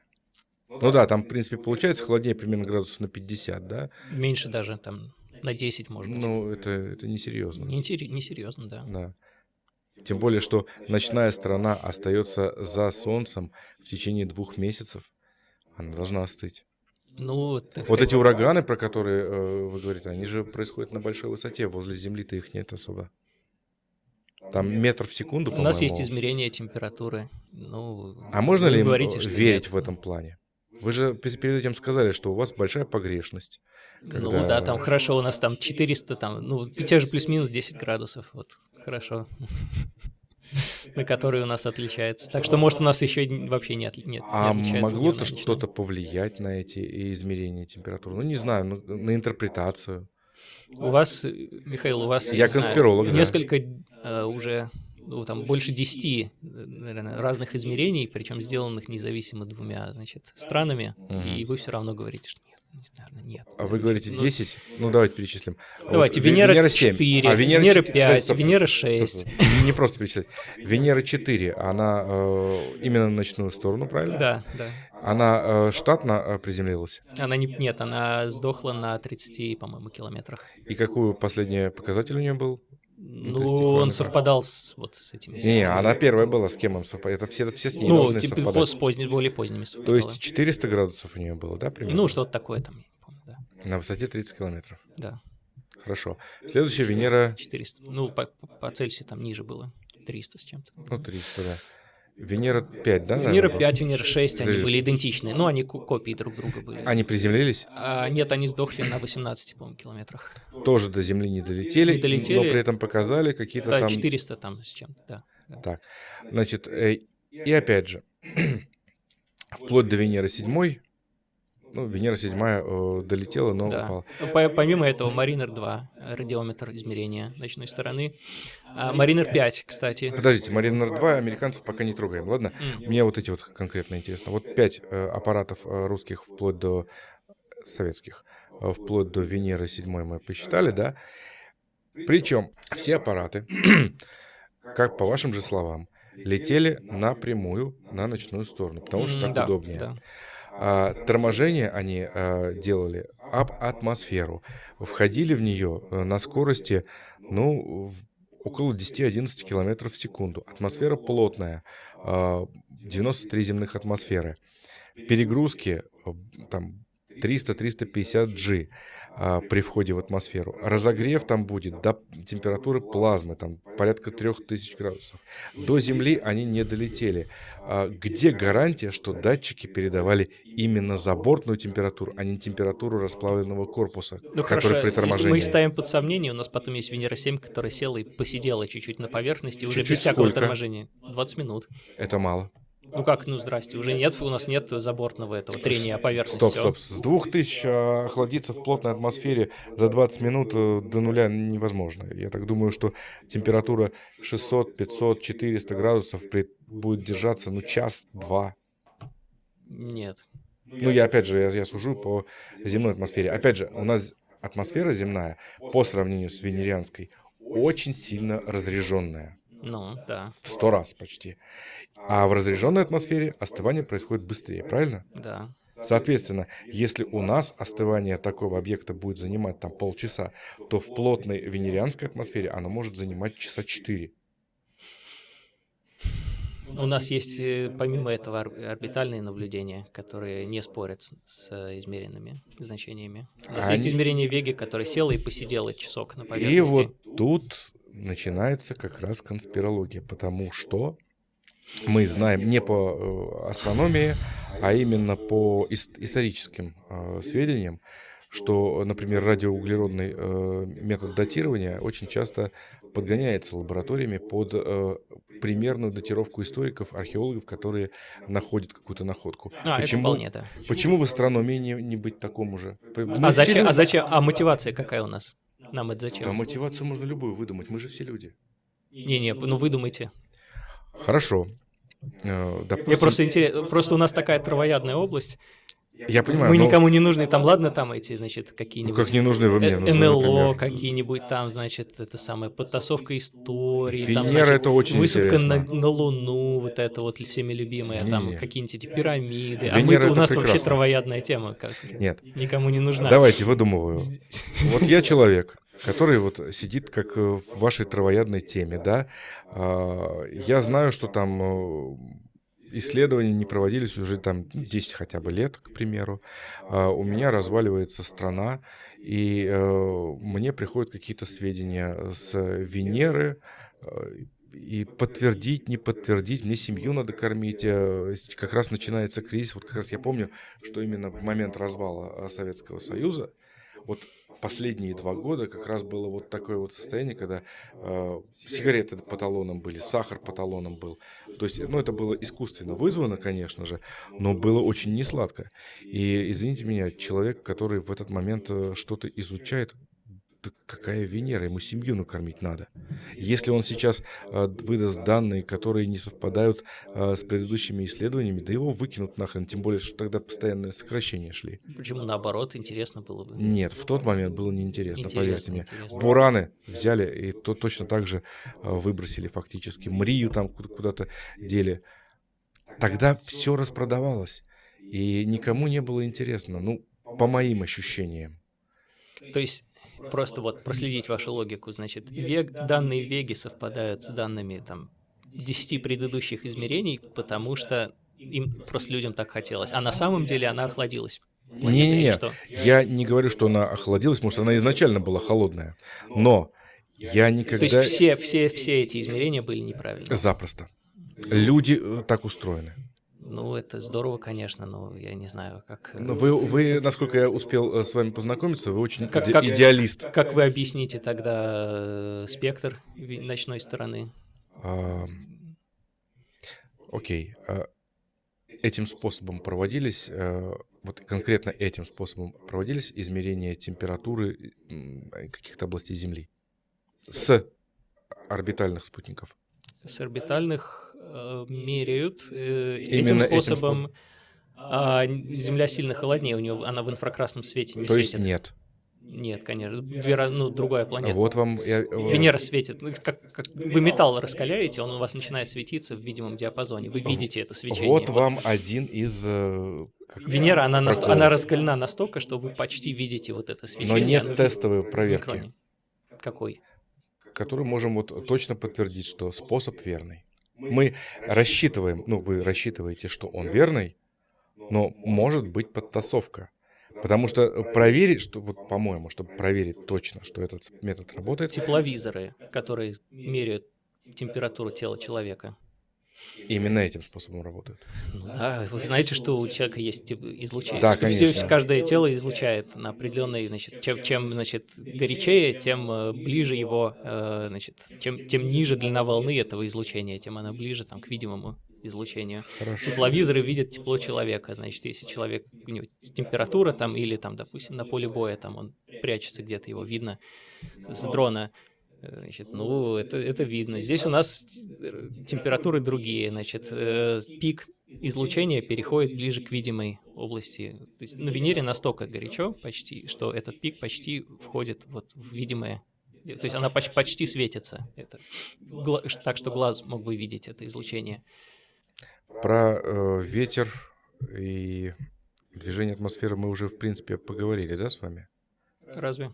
Ну, По-моему, давайте. мы даже не начинали. Давайте тогда поговорим. Если у вас время есть. У меня навалом. Значит, вот опять же, по словам того же самого Дмитрия Титова, практически вся атмосфера Венеры вовлечена в один гигантский ураган. Она вращается вокруг планеты со скоростью, достигающей 120-140 метров в секунду у верхней границы облаков. И опять же он говорит, мы пока совершенно не понимаем, как это происходит и что поддерживает это мощнейшее движение. Ну, если вы смотрели мой фильм, я там тоже эту фразу цитировал, Да. и, на мой взгляд, как раз именно разница температур и должна вызывать такое движение. С другой стороны, вы говорите, что разница температур 10-20 градусов, тогда нет. Слушайте, Михаил, вот вы на самом деле очень близки к истине. Но это, опять же, может, это не истина, может быть, это потому что есть рабочие гипотезы, которые объясняют это, суперротацию так называемую. Значит, что атмосфера планеты вращается где-то там в 60 раз быстрее, чем твердое тело. Значит, нужна энергия на поддержание этого вращения. Откуда она берется? Значит, такого прям вот железного ответа нет, но есть и рабочие гипотезы, и одна из них — это как раз термические приливы, потому что если вы, да, у поверхности у вас нет разницы, но если вы будете подниматься выше, то она начнет появляться, эта разница в температурах. Возникают те самые термические приливы, да, солнечно связанные волны, которые могут как раз поподробнее про термические приливы. Передавать момент. То есть у вас вращается, там, допустим, атмосфера, и она периодически, значит, освещается солнцем, и вот эта периодичность вызывает такие вот как бы пики, волны, максимум, да? минимум температуры, да. Да, это называется термические приливы.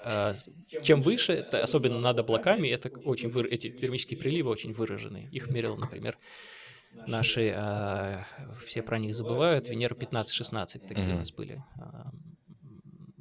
орбитальные аппараты. Они не садились. Они не садили. Обычно мы всегда любили садиться, а вот тут мы отправили орбитальные аппараты с радарами. Они еще делали радарную съемку поверхности до Магеллана, между прочим. Вот. Термические приливы, значит, это важная такая вещь, которая накладывается на другие вот эти моды в атмосфере динамические и, значит, приводит к тому, что мы видим. Еще, по-моему, Георгий Сергеевич Голицын, такой вот выдающийся наш исследователь атмосфер, работал в Институте физики атмосфер имени Обухова. Он еще в 60-е годы предложил вот такое, или в 70-е предложил обоснование вот этого, как, значит, передача момента термическими приливами. Ну, я здесь уже сам, на самом деле, плохо понимаю этот механизм, но это вот объяснение было. То есть вы правы в целом, что вот это вот, значит, неравномерный нагрев солнцем может вызывать, но он идет не от поверхности, а там от каких-то более высоких слоев. Это раз. Помимо этого есть всякие мезомасштабные волны, волны Россби, волны Кельвина, которые, значит, включаются на разных высотах и на разных широтах. Они определенным образом складываются, резонируют и тоже могут давать вот этот самый вклад. Все это описано в таких очень теоретических статьях с кучей формул. Желающим я могу дать все ссылки, чтобы они сами почитали, поизучали. Мы разместим вот, ссылки под видео. Да. Ну, вот что могу сказать. Так. Но, тем не менее, до Земли это не доходит, до Венеры, до поверхности. Там, смотрите, ветер-то вот сложнее мерить, чем температуру. Его Мгм. так вот по облакам еще можно мерить ветер, это понятно. Они перемещаются, мы меряем это перемещение, все хорошо. Облака заканчиваются внизу где-то на 45 километрах, плюс-минус. Дальше от 45 до поверхности облаков нет, и там мерить скорость можно только если у вас что-то находится, там непосредственный измерительный Движется, прибор, да. да, спускаемый аппарат, например, на котором там меряется с анимометром скорость. И вот все, что мы имеем ниже, это данные спускаемых аппаратов в определенных точках. Ну, они тоже меряют, значит, некий профиль ветра. Причем он варьируется довольно сильно. Измерения разных аппаратов, начиная с Венеры 8 до Веги, там довольно такой большой разброс, то есть плюс-минус там, может быть, 10 метров в секунду на высоте вот подоблачной атмосферы, на высоте 40 километров, например. Это прилично, то есть там это разница, допустим, 40 метров в секунду и 60 метров в секунду, такой разброс. Что интересно, да, внизу, да, некоторые выжившие, уцелевшие анимометры советских аппаратов померили скорость ветра, и она оказалась равной там 0,1, может быть, 2 там, метра в секунду. Ну, то есть это такой плавный градиент, который идет от 70 километров. На 70 километрах у вас скорость ветра там 100-120 метров в секунду, и вот так вот плавно, то есть наоборот, ну, рисовать тут сложно так для зрителей, но, в общем, уменьшается к нулю на поверхности. Опять же, вот как раз вот это вот уменьшение градиента мне сейчас напомнило как раз именно столкновение атмосферы, ну, если с Землей аналогию брать, столкновение атмосферы земной и переход в, например, море-океан. Вот в море-океане как раз будет там 1,05 метров в секунду движения. Мы же до сих пор не пришли с вами к выводу, что там моря из этого углекислоты. Ну, там, да, сверхкритический. Нет, почему? флюид. Там это... Что там приходить к выводу? Он есть и есть. Угу. Азот, кстати, тоже сверхкритический там. То есть там не только CO2. Ну, там все сверхкритическое, насколько я знаю. Ну, да, из того, что, по крайней мере, Под таким, там есть, да. таким давлением все будет таким. Ладно. Ну, про ветра еще могу. Вот вы там потом в одном из фильмов, втором, что ли, не помню, цитируете еще исследование, которое, между прочим, нашей лаборатории, про то, что атмосфера ускоряется со временем. Кстати, соавтором этой статьи является тот же Титов, которого вы вот, цитировали. Она действительно ускоряется. Венера-экспресс, поскольку была на орбите 8 ну вот как лет, раз я читаю. Да, 8 лет, да, и за эти 8 лет, нет, 7 лет, скажем так, и после нее, значит, продолжил измерение японский аппарат Акацуки с 16 по прошлый год, скажем так, он умер в прошлом году, показывает, что есть тренд на возрастание скорости. Этот тренд, возможно, коррелирует с солнечной активностью. Но это, на самом деле, логично. Это логично. Подождите, возрастание скорости может быть, например, еще из-за возрастания разницы температур на солнечной ночной стороне. Нет, там будет просто... Нет, скорости ветра, не температур. Нет, именно температура, а ветер уже это как производный. Есть солнечный связанный эффект, он составляет где-то, до 5 метров в секунду. Вот так вот. А тут мы говорим о 20 метрах, ускорении до 20 метров в секунду, долговременном. И если мы берем среднее по больнице, то есть, да, локально, если мы посмотрим, то, значит, там, условно, вечерний терминатор дневной стороны будет быстрее, чем утренний терминатор на где-то 5 метров в секунду.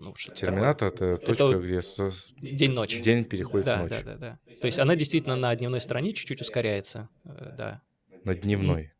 Да, и потом на ночной снова замедляется, и потом опять ускоряется. Это солнечно связанные, это те самые термические приливы, да, вы правы.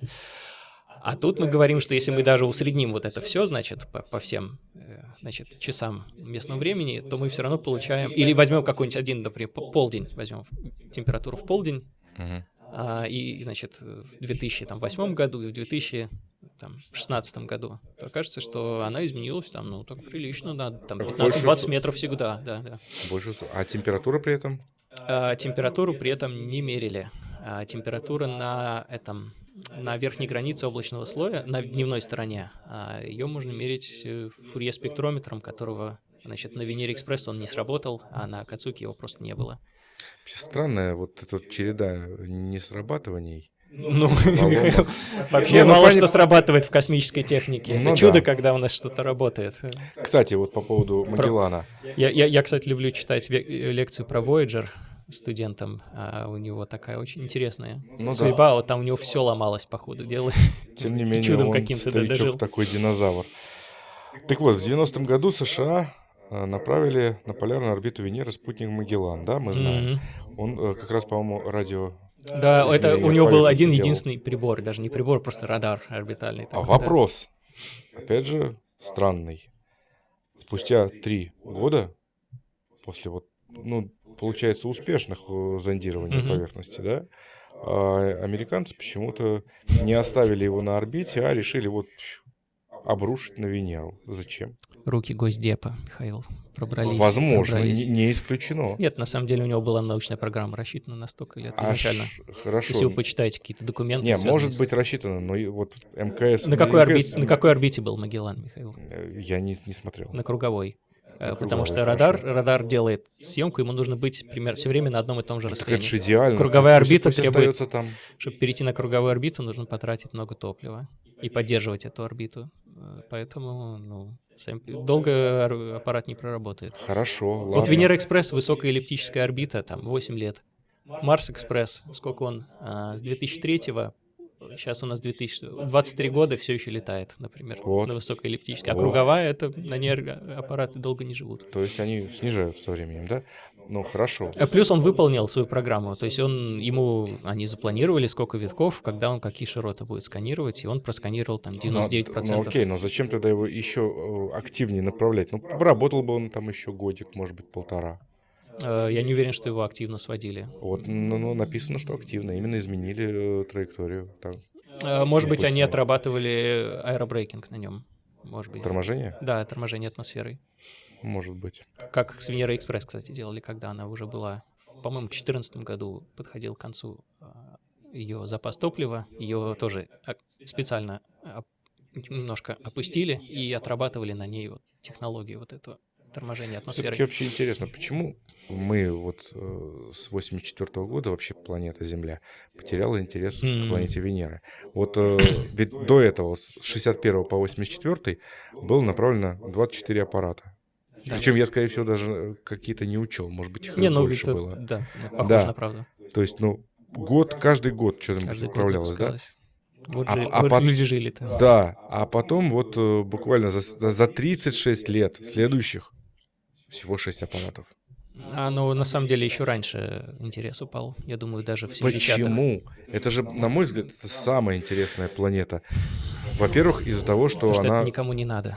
Как это никому не надо? Здрасте. Ну, вот я по опыту чтения лекций в разных местах, я прихожу к выводу, что никому это не надо. Кроме вот таких вот людей, интересующихся, как вы. На мой взгляд, Марс никому не нужен. Марс тоже никому не нужен. Вот реально, он никому не нужен. Там, может, кому-то там... Не, вообще какую-то космические галочку исследования поставить. никому не... Я как-то с такой грустью и сожалением Но осознаю, что- Венера — это же планета, которая, вот в принципе, если она станет как Земля, а мне есть надежда, что когда-нибудь она остынет, но она же превратится в копию Земли. Там можно делать такие же производства.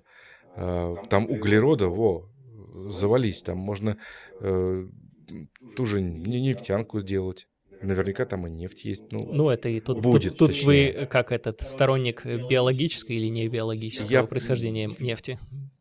Нет, я сторонник не биологического. Не биологического, да. Да. Тогда да, может быть. То есть, да, вы считаете, что поверхность ночная исследована хорошо, и температуру мы знаем. Но я все-таки позволю себе остаться при своем мнении. Переходим к вулканизму. Почему запустился неконтролируемый парниковый эффект на Венере? Ну, я так понимаю, из-за каких-то вулканов, да? Вы ответите? Возможно. А из-за чего они, в свою очередь, начали? Может быть, из-за того, что нет тектоники плит на Земле, высвобождение энергии происходит Через постепенно. землетрясения Да, вот эти тут вот плита всякие. съехала, там, да, вот. А на Венере оно может накапливаться и накапливаться и накапливаться под вот этой единой как бы плитой глобальной, пока не произойдет одномоментно по всей планете выход этого тепла. Да, катастрофически. И мы должны видеть много вулканов, которых мы не видим. Мы их видим. Ну, Венера вот вся тот- покрыта вулканами. Ну, И лавовыми полями, так сказать, вот равнинами. неубедительно, опять же, для меня, Почему? как для обывателя. Я привык к тому, что вулкан — это вот что-то такое, которое большое, из которого идет что-то вверх, там, газы, лава и Это все если он такое. активный. Если он активный, конечно. Самый такой большой вулкан на Венере — это Маат. Его показывают Маат? большим, Ну, вообще, наверное, да. щитовой вот этот вот, да. Его показывают довольно большим, но 8 километров, да, высоты. да, но в реальности-то 8-то 8. Только на самом деле, если посмотреть в реальности, это обычное плато. Например, Ну я же говорил, из-за того, что у вас давит атмосфера, у вас но не лава настолько растекается же. на Нет, 100, подождите. 100 раз, извините, давление выше. Подождите. Если сравнивать вот по визуалу, то это обычное среднерусское плато, которое, кстати, намного выше, чем вулкан Маат. Вулкан Маат 8 километров в высоту, а среднерусское плато, на котором вот в Москве мы сейчас находимся, да, 180 метров в высоту. То есть, получается, мы тоже на вулкане? 180 метров и 8 Над километров. уровнем мира.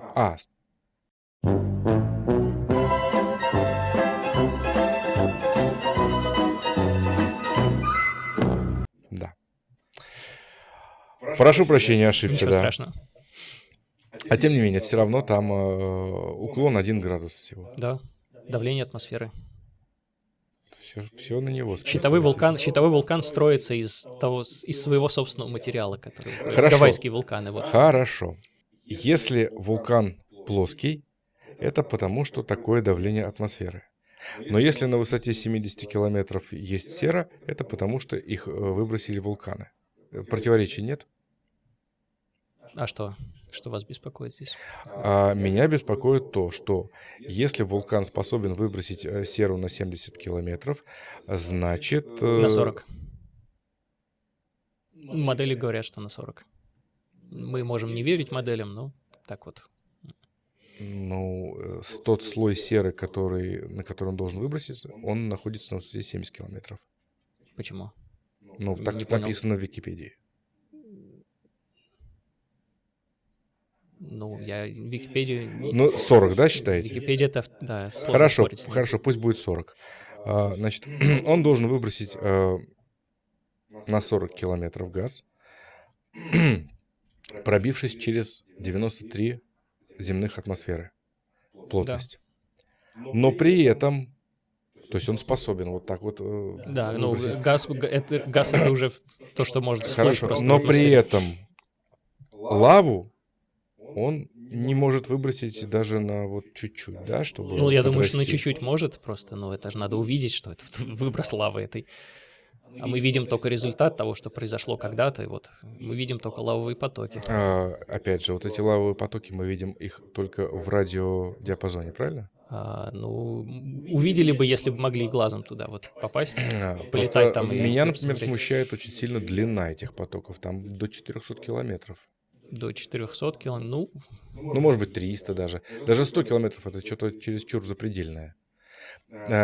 Лава обычная, чтобы течь вот на такое расстояние, она должна обладать текучестью воды. А текучестью воды начинает обладать при температуре 1200 и выше. Но даже учитывая такую огромную температуру на поверхности Венеры, там 400-500. При 400-500 лава вязкая. Дальше 5-10 километров она не утечет. Отсюда вопрос, каким образом такие длинные лавовые реки, причем там с островами какими-то, с притоками. Это кошмар, не говорите. А у вас вообще холодно на ночной стороне, Михаил? У вас-то еще сложнее Да получается. у меня вообще всегда по ночам Да, холодно. да. Не люблю я ночью в этом. А может и люблю, да. Если летом, то люблю. Зимой не люблю. Так вот, возвращаемся к нашим баранам. Из известных лавовых потоков есть уникальный вулкан у нас на Земле, в Африке находится, как он называется, Алдаинья-Ленгаи в Танзании. Вот. Единственный вулкан на нашей планете, который дает уникальную лаву, карбонатную, которая действительно при температуре 400-500 градусов обладает текучестью воды. Но это уникальный случай, и мы до сих пор не знаем, каким образом он появился. Предположить, что все вулканы на Венере именно карбонатные, Даже нет данных.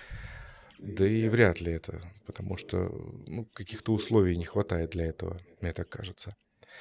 А значит, скорее всего, лава там, опять же, вы же сами говорили, брали Да. породы, это И базальт. магнием в том числе. Это базальт. А раз базальт, это значит уже не карбонатная лава, это обычная базальтовая лава, которая при 500 градусов становится вязкой.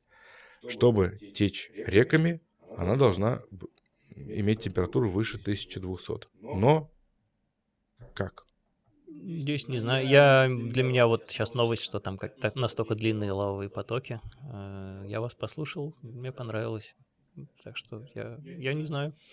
Я не занимался этим вопросом. Ну, я опять же... Это интересно. Это очень интересно. интересно, Это очень интересно. Мало того, я смотрел фотографии радио поверхности Венеры и поверхности Земли. Специально сравнивал. Вот именно в радиодиапазоне наши земные реки и лавовые потоки так называемой Венеры абсолютно идентичны. Вообще не отличить. То есть, вот почему я считаю, что какие-то показатели, мне кажется, не сходятся. Какие-то формулы, где-то какие-то расчеты неверны. Я не хочу ничего против вас сказать, но... Если бы я был кандидат геолого-минералогических наук, я бы это... Я понимаю. Сейчас бы я вам дал жар. Ничего страшного. А так я слушаю. Геолога тоже пригласим. Я считаю, что в формулах иногда, особенно в базовых, самых начальных элементах формул, могут присутствовать какие-то такие ошибки, на которые просто люди не будут смотреть, потому что, это база. Ну, не в формулах, скорее, а в априорных каких-то установках. Да. И поэтому... Такие ошибки бывают, они зафиксированы в истории, я имею в виду вообще в математике, в физике. Вот. Поэтому обратите внимание. Хотя вы сказали, что у вас с математикой не очень, да? Нет, я не люблю. Значит, нам надо Считаю, математику что физику пригласить. можно без математики изучать. А я, кстати, слышал от какое-то интервью Семихатова, вы знаете, да, Алексея? Он как-то... Это астрофизик или кто он? Это квантовый физик. Квантовый физик. Квантовый физик Опасные занимается. Люди. Да. Так вот он прям в прямом эфире заявил всем, что в физике вообще ничего не доказывается принципиально. Ну, конечно. То есть Конечно, для меня было это открытием. Это еще Аристотель говорил, что логика и математика — это области божественного, потому что они абстрактные. Они все в нашей голове. А физика — это, то, что, происходит вот с какими-то материальными объектами. Это такой более низший уровень. Прикладывать математику к физике Аристотель говорил, что вообще не стоит смешивать, божественное с вот этими... это уже другая история. А это так, конечно, мы не можем доказать ничего в физике, да, это правда. Мы можем построить какую-то модель, которая будет максимально хорошо воспроизводить то, что мы видим. И это вот предел наших... То есть, получается... Кто-то построил модель, которая максимально хорошо воспроизводит представление закон о всемирного Венере. тяготения — это модель. Да. Но я сейчас более утрированно, конкретно о Венере. Кто-то построил модель, конечно, на основании которой получается, что мы видим, что на Венере 400 градусов. В физике надо проще относиться к вещам, поэтому да. Да.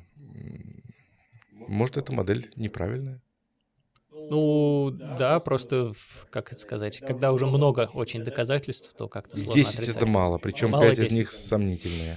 Ну, тут, да. То есть 5 из них сомнительные, а следующие 5 уже держались на полученных предыдущими. У нас история там вплоть до какого-нибудь там 19 века, всякие события имеют меньше источников, чем... О, да.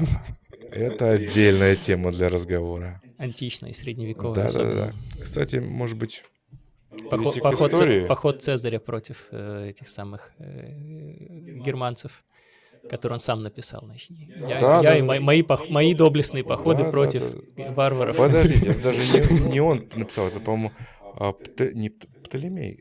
Плутарх. Плутарх же в этих самых... Ну, он что-то, да. Ну, просто у Цезаря есть и вот под его авторством тоже, значит, сборник, в том числе. Да. А больше, что там было, это кто же знает. Ну, вот. Это отдельная тема.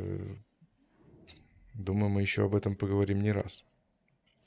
Итак, вы, наверное, видели, что я, опять же, в меру своих возможностей попытался некоторые моменты на Венере просимулировать с помощью там каких-то симуляторов доступных. В частности, Universe Sandbox есть такой симулятор. Вы, наверное, знаете? Я видел видео у вас. Видели, да? Ну, скажу сразу, много чего он не учитывает, а многое из того, что он учитывает, прям противоречит тому, что мы видим в реальности. Например, когда я симулировал галактики, ну, просто вот 2 галактики, да, там Андромеда с нашим Млечным Путем, то через определенное количество лет они все просто разлетались в стороны, они звезды не держали. То есть как раз вот тот самый эффект, который говоришь... Темная энергия, это материя, да. Темную материю она не учитывала, и поэтому все галактики разлетались. Логично. Вот. Так вот, я симулировал, как будет выглядеть Земля, если она будет на месте Венеры. Ну, как бы... Да, видел, да. Вот. И получилось, что, ну да, Земля нагревается, начинается парниковый эффект, но этот парниковый эффект имеет свойство сам себя урегулировать. Да, да. У нас больше стоков всего этого дела. Я не знаю, там, как там океаны учитываются земные или нет, вообще, как там климат построен, вот, но там... Во-первых, у нас нет такого одеяла из углекислого газа, как на Венере. Вот. Но у нас может быть одеяло из этого... Не, у нас есть парниковый эффект на Земле. Ну, да, небольшой, конечно. да. Но его делает водяной пар, в первую очередь. Главный да. парниковый газ. И там немножко СО2, немножко метана. Да. Вот. Поэтому, да, будет чуть-чуть выше. Ну, не такой, конечно, как на Венере. Не критично. Нет, опять же, при некоторых вариантах симуляции даже температура минус 20 на полюсах сохранялась вполне. Да, нет, ну, здесь... Согласен, вот. Все хорошо. Вот опять же, что меня еще так обнадеживает, что, может быть, не все так плохо на Венере. Или, скажем так, будет не все так плохо когда-нибудь. Да, может быть. У Венеры есть еще проблема отсутствия магнитного поля. Вот это беда для нее, конечно. Потому что кстати, вот... теряет атмосферу безнадежно, особенно водород. Венера. Угу. И даже там, возможно, были условия-то неплохие. То есть есть палеоклиматические модели, которые говорят, что вот там были океаны. А магнитное поле у нас пропадает как раз, когда нагревается объект до температуры где-то 1200-1500 градусов. Вот так нет, вот. Почему? Его же генерирует внутри недра. Да, но они не будут генерировать, пока вся атмосфера расплавлена. Там нужен же чтобы ротор образовался какой-то из планеты. Пока оболочка расплавлена, ротора никакого не будет. Ну, зависит еще от состава ядра, состава мантии. Хотя, казалось бы, вроде он должен быть такой же, как на Земле. Почему бы ему быть другим, да? Есть еще медленное вращение самой планеты. То есть очень медленное. Да. Хотя вот тоже опять модели говорят, что даже при таком вращении какой-то механизм динамо вроде как должен был запуститься. При таком составе недр. Но она же ускоряется, да? Может быть. Рано или поздно ускорится. Может быть. Кстати, вообще, как образовался вот этот вот процесс вращения планет вокруг своей оси? Вот, так вот, отвлеченно. Есть какая-то более-менее серьезная гипотеза? Вообще, как планеты появились?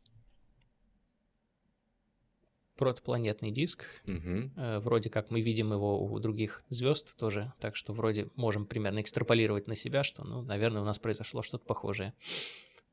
Который был, значит, закручен уже в какую-то сторону. Изначально импульс какой-то был, и потом система приобретает такой вид диска, который закручен, ну, из-за сжатия, значит, с этих сторон все расплющивается и, значит, начинает вращаться. Я вот с детства это слышал, и меня всегда все устраивало, а вот сейчас немножко повзрослел и устраивать перестал. Сейчас объясню, почему. Вот диск, который вращается с какой-то там определенной скоростью, почти по кругу. Он как бы диск он по кругу вращается, да.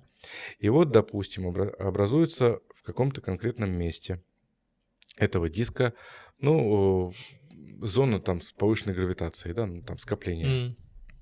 Это скопление начинает газов там собирать в себя все больше и больше. Соответственно, увеличивается ее гравитация, цепная реакция идет. Да.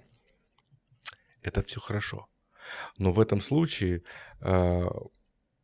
соберется в планету какой-то кусочек в некоем радиусе, сфере.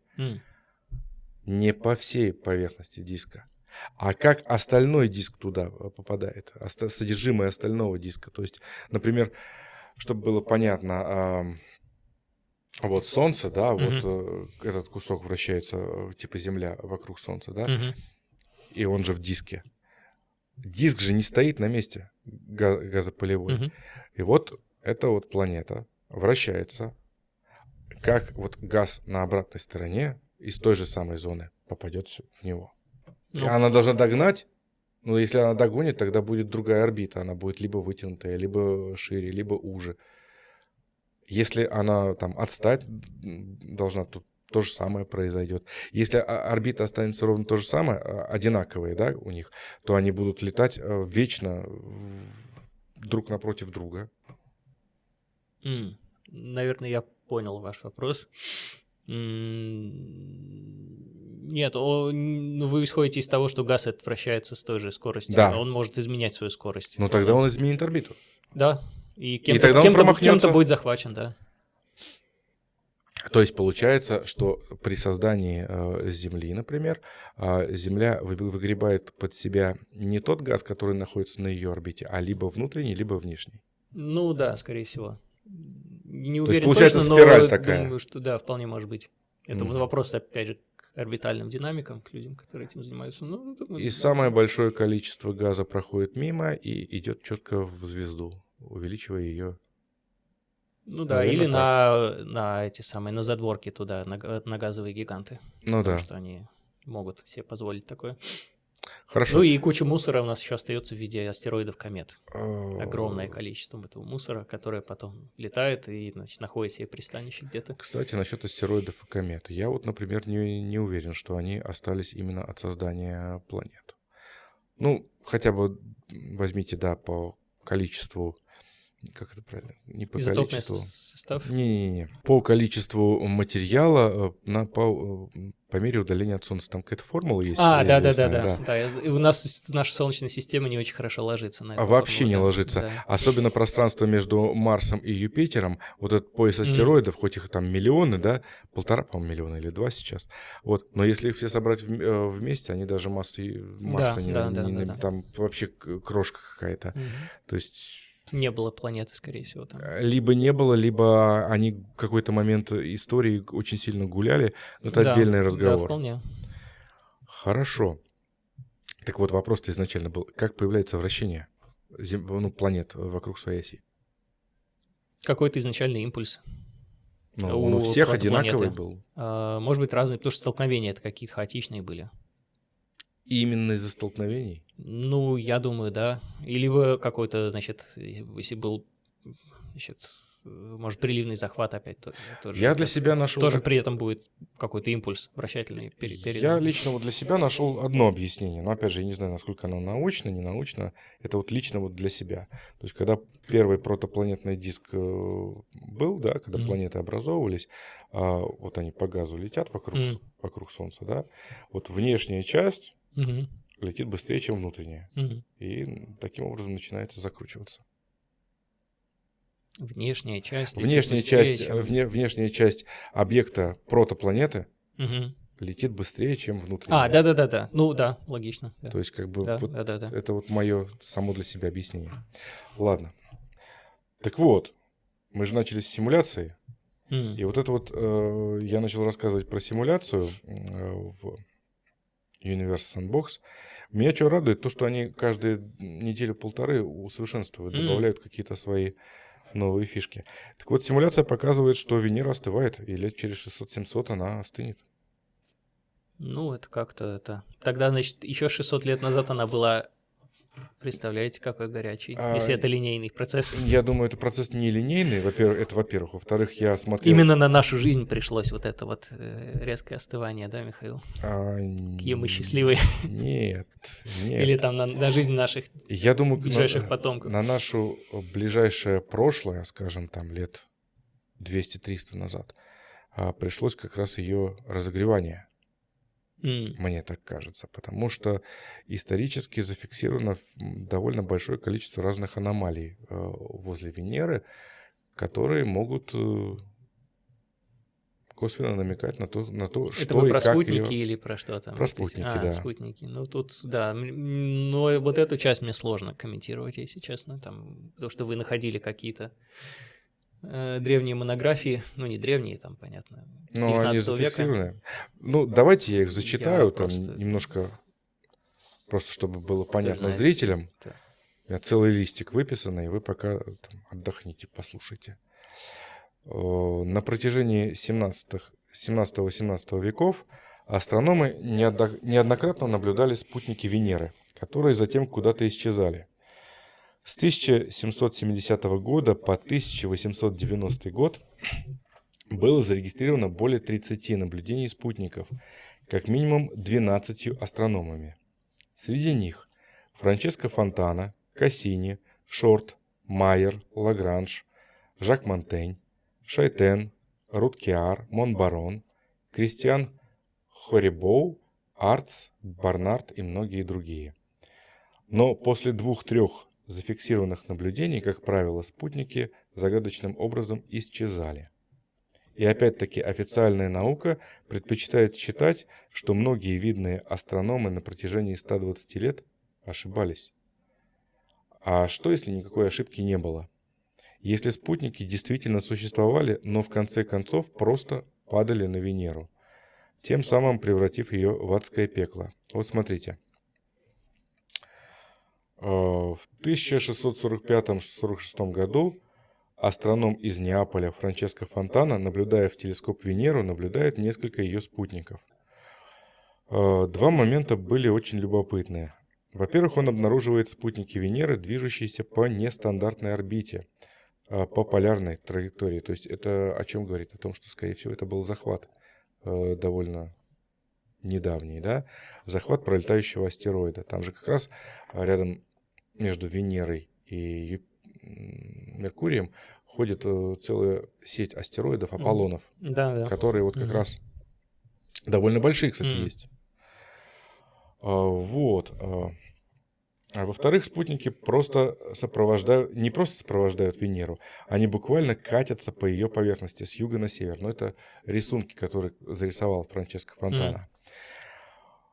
Вот. Диаметр, судя по рисункам Фонтана, где-то 1500-2000 километров каждый спутник. Вот, я не буду зачитывать до конца, потому что наверняка вы слушали, кому интересно, посмотрит ролик, но такие же наблюдения были у многих других астрономов на протяжении следующих 100-150 лет. Ну что, Михаил, 12 астрономам верим, а 12 измерениям советских аппаратов не верим. Ну, это смотря какие астрономы, там имена такие. Кассини тот же, например, да. Куда не чита нашим советским инженерам. Да, дело не в этом. Дело в том, что есть какие-то зафиксированные факты. Не, на самом деле я так это шучу, но да, может быть, и поймали астероид захваченный. Хорошо. А самое главное это не в этом. Самое главное в том, что вот в самом начале вы сказали, что мы получили карту радиолокационную, карту Венеры. И нас она настолько устроила, что больше мы делать ничего не хотим. Ну, в принципе, я так Ну, нет, почему? 31-й год запуск... 31-й год запуск Veritas, 32-й год запуск Envision, 2 радарных миссии. Сейчас 26-й год, то есть через 5-6 лет. Да. То есть пока не интересно. Вы хотите, чтобы миссию сделали за год? Нет, или что? Я хочу, чтобы их готовили каждый год. Мы много чего хотим, Михаил. Ну, это понятно. Ну, так вот, тем не менее. Финансы государства не ограничены. Точнее, да я ограничены. Не только конкретно про наше государство, про весь мир, про всю Да, планету. у них тоже сейчас с деньгами-то, сами понимаете. Но я веду к другому. Та карта, которую мы сейчас получили, нас полностью устраивает. Пока. Устраивает в каком плане? Что значит Ну, устраивает? не знаю, в каком плане. Это ваши слова вначале были, что нас устраивает та радиолокационная карта, которую мы сделали, пока нас больше не интересует, мы там какие-то другие будем измерения Ну, делать. она устраивает тем, что мы покрыли 99% поверхности, вот, но хотелось бы, конечно, выше качества увеличить на порядок. Согласен. А современные радары могут на порядок увеличить это. Так вот, на той карте, которая сейчас существует, карте поверхности, есть четкие полосы, которые идут вот прям как резьба по всей Венере от полюсов от одного полюса к другому. То есть такое ощущение, что... От какого полюса?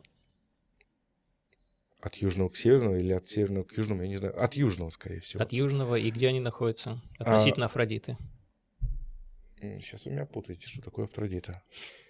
Афродита — это самый большой, в кавычках, континент. Самая большая возвышенность на Венере, самая обширная, находится в низких широтах южного полушария. Честно говоря, не помню, я вам пришлю конкретно фото. Ну, хорошо. Поверхности. Вот есть концентрические вот эти вот полосы, которые проходят там на несколько тысяч километров, там чуть ли не 5000 километров от полюса вниз. И очень похожи на борозды, именно оставленные каким-то большим небесным телом. Потом Обычно небесные тела оставляют кратеры, а не борозды. Нет. На Земле тоже борозды есть. Где? Не соглашусь. На Северном полюсе. На Северном полюсе. И там у нас что было? Там у нас была Арктида, если вы знакомы с конспирологией. Ну, давайте, рассказывайте. Там был континент, круглый, Арктида, Опа. который присутствует на очень многих древних картах, начиная от карты Меркатора, Абрахама Артелиуса, ну, практически все карты 16 века показывают этот континент. Но сейчас его, естественно, нет. Сейчас его считают мифологическим. Но на самом Северном полюсе, начиная от Гренландии и почти до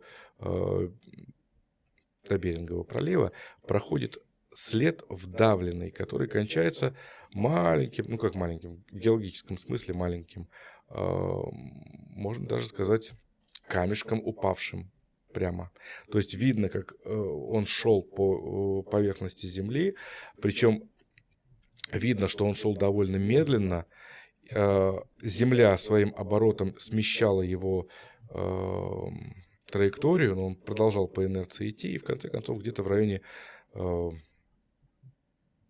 это называется, остров Котельный, где-то вот там вот, он остановился и, так я понимаю, погрузился полностью под льды океана. Это все борозды где, на дне океана или в чем? Да, они есть на всех картах. И это какая должна быть траектория падения этого тела? Я думаю, что траектория очень пологая, градуса 2-3, скорость... Опять же, мои предположения, я не астроном.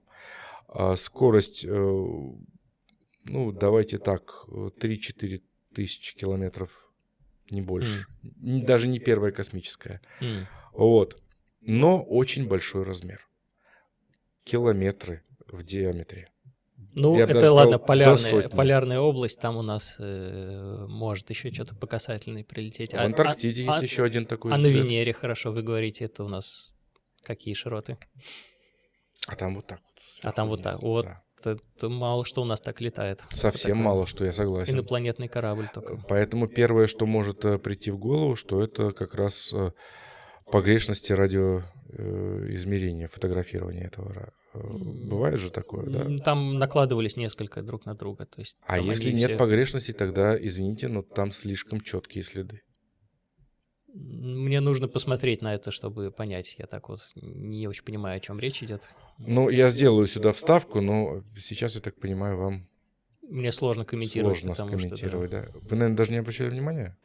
Я просто не знаю, о чем речь. Ну, я, может быть, не настолько детально изучал снимки. Я бы хотел понимать, где это находится. Относительно там Афродиты, области Фебы, где это вот южное полушарие, я знаю хорошо, поэтому... Я вам пришлю обязательно. Может быть, я действительно в чем-то ошибаюсь, но... Если это ближе к полюсу, там область Лады, например, где относительно нее. Там эти борозды делятся на две части. То есть такое ощущение, что вот объект шел, на Северном полюсе, ближе к Северному полюсу, они очень четкие борозды, несколько штук. Потом где-то в 60-х, 70-х широтах они теряются. То есть такое ощущение, что там провал какой-то в самом в самой поверхности, да, он как бы подлетал объект. А дальше они опять ниже спускаются. Ну, что-то как-то...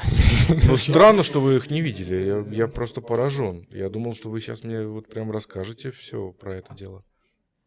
Если бы вот была под рукой, я бы как-то мог бы хотя бы понять, о В чем речь. видеороликах, которые я Пропустил, вам показывал, значит. в самом конце 3-го ролика. Вы, наверное, не Не досмотрели, досмотрел. да? Не досмотрел, честно. Каюсь. Не досмотрел. Жаль. И это не похоже на разлом какой-нибудь, как вот Нет. в области бета, кажется, там разлом похожий на наш африканский разлом. Нет. Очень такой Не похоже. характерный. Очень странно, что вы не... Прям я поражен сильно. Ну, это несложно. У нас коллеги есть геоморфологи, которые Венерой занимаются, спросим. Так вот, к чему я все это вел? К тому, что если в 16-17 веках было зафиксировано большое количество разными астрономами именно таких объектов, которые рядом с Венерой, у них большой диаметр, там 2-3 тысячи километров, и если они действительно скатывались в Венеру, поглощались ей, то они могли вполне разогреть ее целиком всю и вызвать все вот... А как они весь могли тот ее хаос. разогреть? Они могут альбедо поднять, увеличить облака и поднять альбедо, то есть В охладить. том числе и увеличить облака, и поднять альбедо, сделать выброс этих самых Поднять серых. альбедо охлаждает, а не разогревает. А слияние с другим телом массивным нагревает.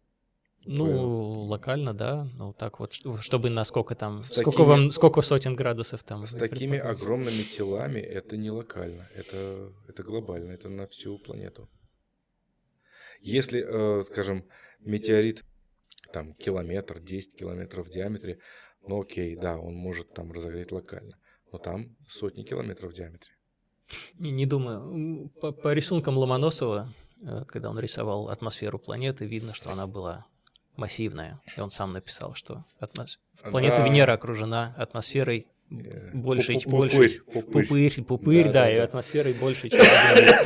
Только если она была такая же, действительно, как и сейчас, то вот это, интересное значит, дело, разогрев. тот телескоп, который был у Ломоносова, он этого пупыря увидеть не мог. Ну, не хватало у него диоптрий. Ну, здесь не возьмусь сказать. Проверяли. Таких, кстати, много случаев, когда чего-то такое заявляли астрономы и казалось, как они увидели. Они как-то увидели или узнали. В XII веке увидел этот самый, арабский астроном каким-то образом прохождение по диску Солнца. Может, он не увидел, а знал, а просто сказал, что увидел. Мог быть, да. Потому что, на самом деле, многие вот над конспирологией подшучивают, но вот сейчас достаточно посмотреть на то, что сейчас мы наблюдаем в мире. Да ничего страшного, я сам конспиролог. Вот, и конспирологи часто оказываются правы. Это что касается геополитики, там, это... Особенно геополитики. Конспирологи, то есть мы все были правы, конечно. К чему я это говорю? К тому, что вот, например, в журнале «Всемирная иллюстрация» за 1871 год, том 6, страница 190. Есть одна очень интересная заметка. Меня она как-то в шок повергла. Естественно, эта заметка перепечатана с какого-то британского журнала. Это не наш, это журнал наш, а перепечатка оттуда. Так вот, цитирую, вот прямая цитата. «Как доказательство того, что расстояние планет от Солнца не имеет влияния на их климат, полковник Дрейтон недавно указал в геологическом обществе на Венеру, находящуюся к Солнцу гораздо ближе, чем Земля, переносящую в настоящее время период жесточайших холодов». Тут у меня какой-то когнитивный диссонанс возник. В XIX веке, 1871 году, некий полковник Дрейтон на каком-то, не знаю, собрании, там это было или что-то, в геологическом обществе, в качестве доказательства приводит Венеру, которая сейчас переносит период холодов. Откуда он это... Михаил, заявлением британского полковника верим, а измерениям советских инженеров некоторые из которых еще живы, и верим. верим. Верим и тем, и другим на самом деле. Потому что объекты в космосе, они находятся в динамике, как и все. То есть тогда могло быть так, сейчас так. Вот, опять же, учитывая вот эти вот исторические упоминания о падающих астероидах огромных, то есть вполне могло быть, что они как раз Венеру и разогрели, и сделали из нее вот это вот, грубо говоря, плазменный шар вулканический. Ну, я думаю, что можно сесть и посчитать, сколько нужно, значит, энергии импакта, чтобы разогреть Венеру до таких... Не можем мы так посчитать. Можем посчитать. Нет, так, потому про что простенькую модель на коленке можно, я думаю. Все расчеты, которые я до сих пор видел, особенно у астрономов, они все рассчитывают именно импакт. Ну, что у вас еще разогревает? А меня это вообще не устраивает, и я с этим не согласен. Абсолютно. А что тогда? Чем? Почему? Импакт — это же удар. Ну, правильно? да. А поправьте меня, Кинетическая если... энергия. Да. То есть только удар лоб в лоб. Да. Да. Только такие... Это маленькие метеориты ударяют лоб в лоб. А большие метеориты, как показывает симулятор, там, у которых... Да, они могут развалиться еще до... Они входят в зону Роша, они разваливаются, они выпадают в виде там пыли, осколков, они тормозятся, они становятся спутниками на некоторое время, они начинают довольно медленно, то есть там импактная формула не подходит. То есть вообще. там еще меньше энергии, чем при импакте. Энергии меньше, но если, опять же, сам объект большой, то там ее все равно хватит. Ну вот нужно сказать, какой большой нужен, чтобы так. Тогда уже можно какие-то выводы делать. Я делал симуляции, и для сравнения, значит, смотрите, запускал большие объекты, очень большие. Они, конечно, разваливали планету полностью в симуляции. Но если взять несколько, я брал 20 спутников диаметром, где-то порядка 100 километров диаметров, и последовательно запульнуть в Венеру, удивительно, но у меня симуляция выдала ровно то, что сейчас происходит с Венерой. Мало того, она изменила ее наклон оси до 130 градусов. Сейчас 177. 172 градусов. 130 сейчас другой. Она почти так. Вот. То есть в симуляции я таким образом добился почти точного повторения того, что происходит сейчас с Венерой, включая и ретроградное вращение, и почти точное отклонение. То есть у меня получилось 170 градусов, а сейчас 177 в реальности. Вот. И двухмесячные сутки тоже. Вот прям как раз ровно 2 месяца получилось. Не подгадывал. Просто вот наобум сделал. И поверхность полностью вулканическую. Ведь сейчас же вулканизма нет на Венере. Вот в данный момент нет. Откуда вы знаете? Опять же из Википедии. Нет. Да. Вы знаете действующие вулканы, назовите. Есть кандидаты в действующие вулканы. То есть предположения. Да, основанные на нескольких наблюдениях. Я как конспиролог, опять же, предположу, что они основаны не на наблюдениях, а наблюдения основаны на пожелании найти тот объект, который выбрасывает и подпитывает серой атмосферу. Это Нет, предположение мое. Не совсем. Но... потому что он должен быть, этот объект. Измерение, значит, есть очень хорошая статья, может, тоже ее тогда дадим, ссылочку на нее. Да. Филиберта, 2025 год, обзорная такая статья, которая собрала вот все существующие косвенные признаки вулканической активности. И, конечно, она не делает вывод, что там все, вулкан есть, работает. Но она, по крайней мере, делает вывод, что вулканическая активность была в течение последних 1000 лет вполне. Так одно другому и не противоречит. Да. У нас есть наблюдения орбитальные, значит, в полосе 1 микрон ночной стороны. Мы видим тепловые аномалии, и эти тепловые аномалии неожиданно совпадают с положениями вулканов на поверхности. Та же область Имд, например, в южном полушарии, 45 градусов южной широты примерно. В этой же области есть, значит, некое, множество склонов которые сформированы лавовыми потоками. Эти лавовые потоки, можно оценивать их возраст по, значит, количеству кратеров и по, значит, морфологии лавы самой, то есть морфологии самого потока. Здесь уже я как бы полагаюсь на геоморфологов, но вот они оценивают здесь где-то до 10 в трети лет, до 1000 лет. При том, что средний возраст поверхности Венеры у нас где-то 500 миллионов лет. Так вот. Что значит средний возраст поверхности? Средний по больнице. То есть это Ну, это разброс такой, знаете, там 300-800 миллионов лет. Ну, то есть до этого она была расплавлена, или это совсем молодая планета? Молодая, по геологическим меркам, да, это молодая поверхность. Есть области старые, прям совсем старые, выветренные, то есть видно, что они были под действием эрозии, так называемые тессеры. Это область Альфа, например. Там, ну, очень такие сильные перепады высоты, такие вот склоны, утесы, то есть вот как в горах, в старых горах, например. Считается, что это вот, может быть, ну, несколько миллиардов лет, это старая Венера. Все остальное — это базальтовые равнины, которые, да, достаточно молодые, и при этом вот возраст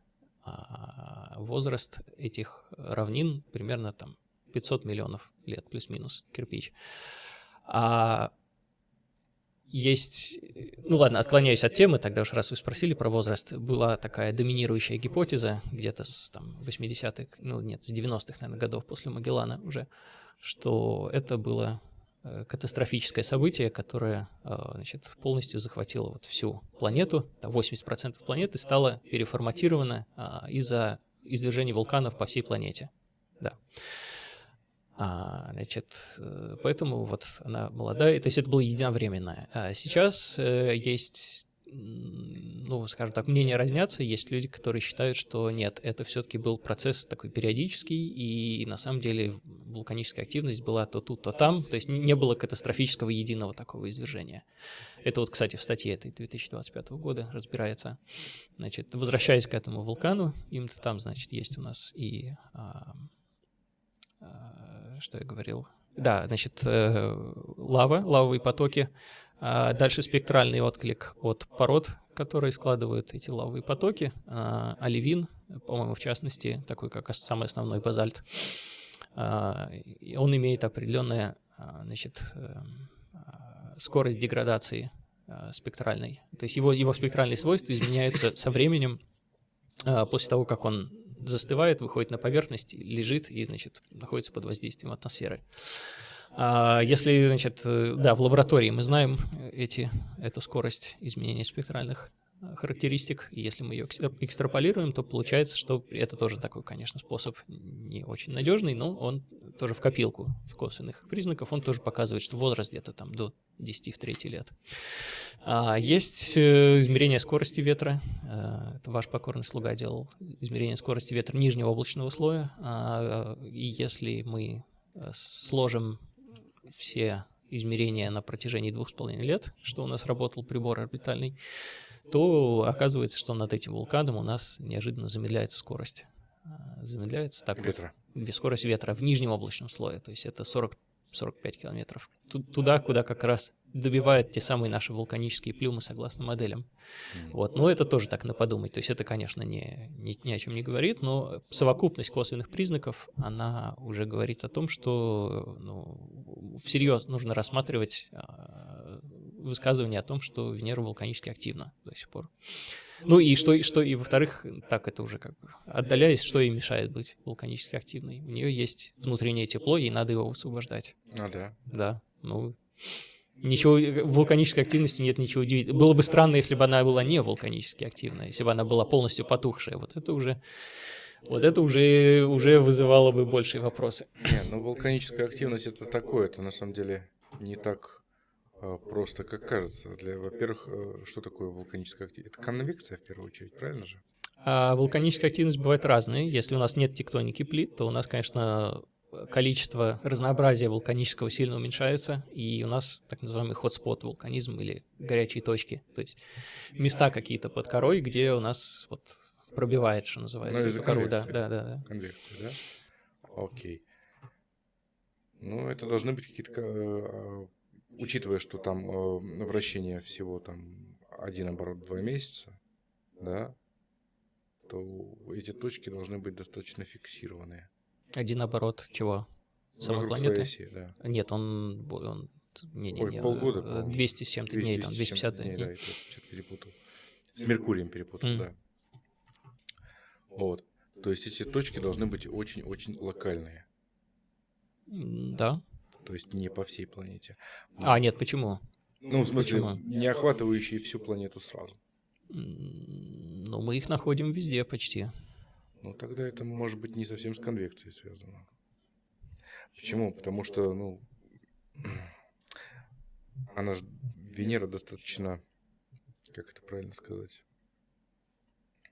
статично относительно Солнца. Ну, опять же, вот из-за медленного вращения. Ну, да. Вот. А даже на Земле, хотя Земля у нас вулканически активна, у нас есть целые острова, которые вот на протяжении времени появляются на карте именно из-за движения Земли. То есть они такие полукруги образовывают. Да. Вот. А на Венере они должны быть не полукругами, наверное, а скорее всего вот прям одной точкой. То есть она не так быстро вращается, не настолько вулканически активна, и места поэтому должны быть достаточно фиксированы. Ну, вот эта область Имта, она как раз точка такая, вот вокруг нее равнина, и вот она такая, пупырь сидит такой.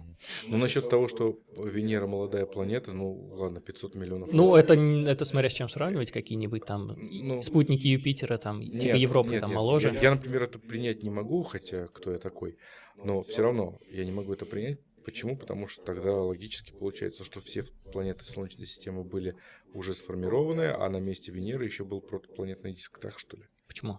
Ну, нет, она уже просто... У нее какая-то история была, просто она погребена под более молодой лавой.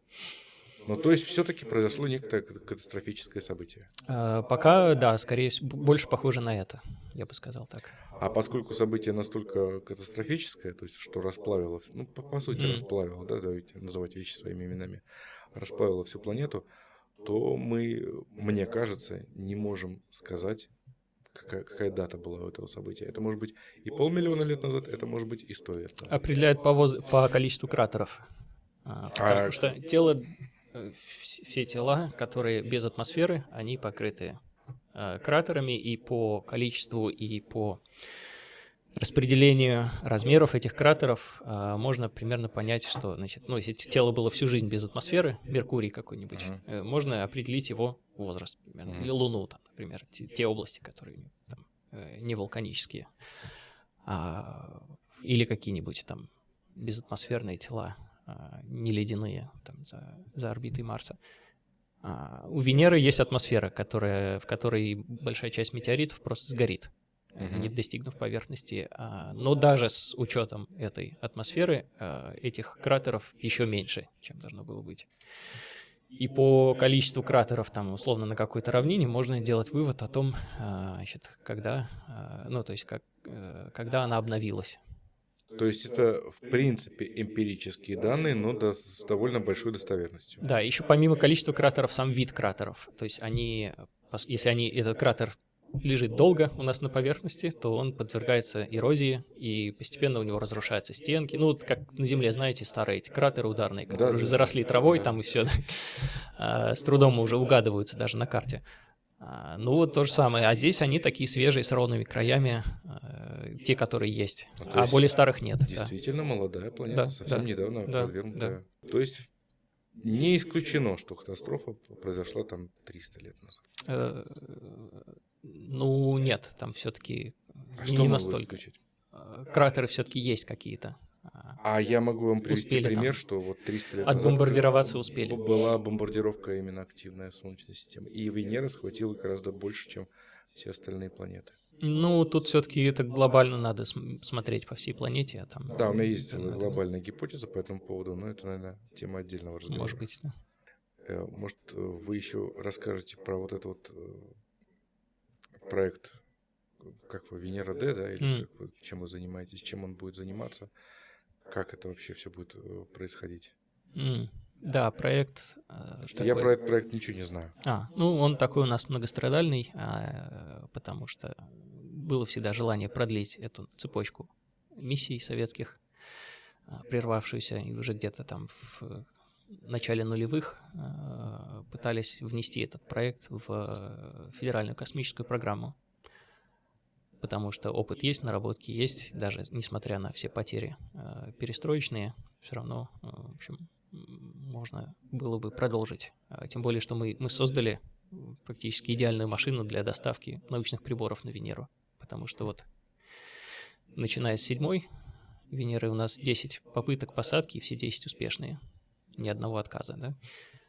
И начиная с 9-й, это фактически одна и та же конструкция, которая не дает сбоев. То есть она прям успешная, как Союз наш, да? Ну да. Союз 2Б, да? Да. Вот люди у нас забывают про эти успехи, не гордятся как-то этим совершенно, не знают просто про это. Вот. И посадок не было со времен Веги на поверхность. Орбитальных аппаратов было всего 2.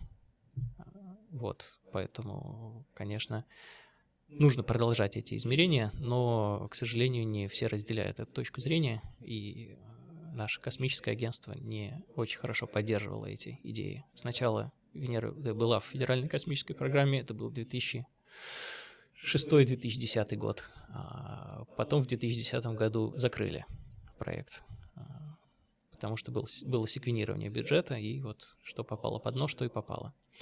Значит, в 2013 году мы возобновили работу. Мы, так, как бы без денег, просто на уровне там просто разговоров, была идея сделать этот проект совместный с американцами. Собрали научную группу и, значит, начали обсуждать, как, значит, мы вот, то есть это будет российский проект, но с американским участием они могли бы там сделать какие-нибудь приборы или какие-нибудь отдельные там отделяющиеся части для этого космического аппарата. В 2014 году случились события в Крыму и на Донбассе, и, значит, мы попали под санкции, действие этой группы закрылось. В 2015 году кто-то с кем-то поговорил где-то, значит, с участием там президента Соединенных Штатов, и, значит, эту группу снова возобновили. Она работала вплоть до 2021 года.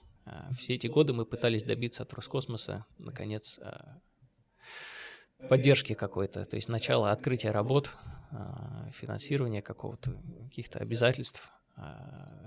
Соответственно, писались письма там от НАСА в Роскосмос, на которые Роскосмос не отвечал. Даже НАСА писал? Да, есть письмо, которое предлагает, значит, начать сформировать там команду и начать работы, официальные работы.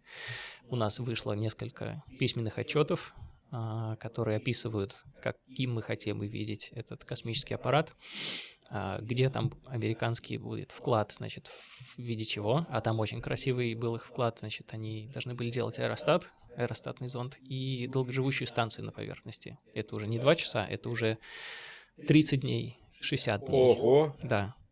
Вот это серьезно.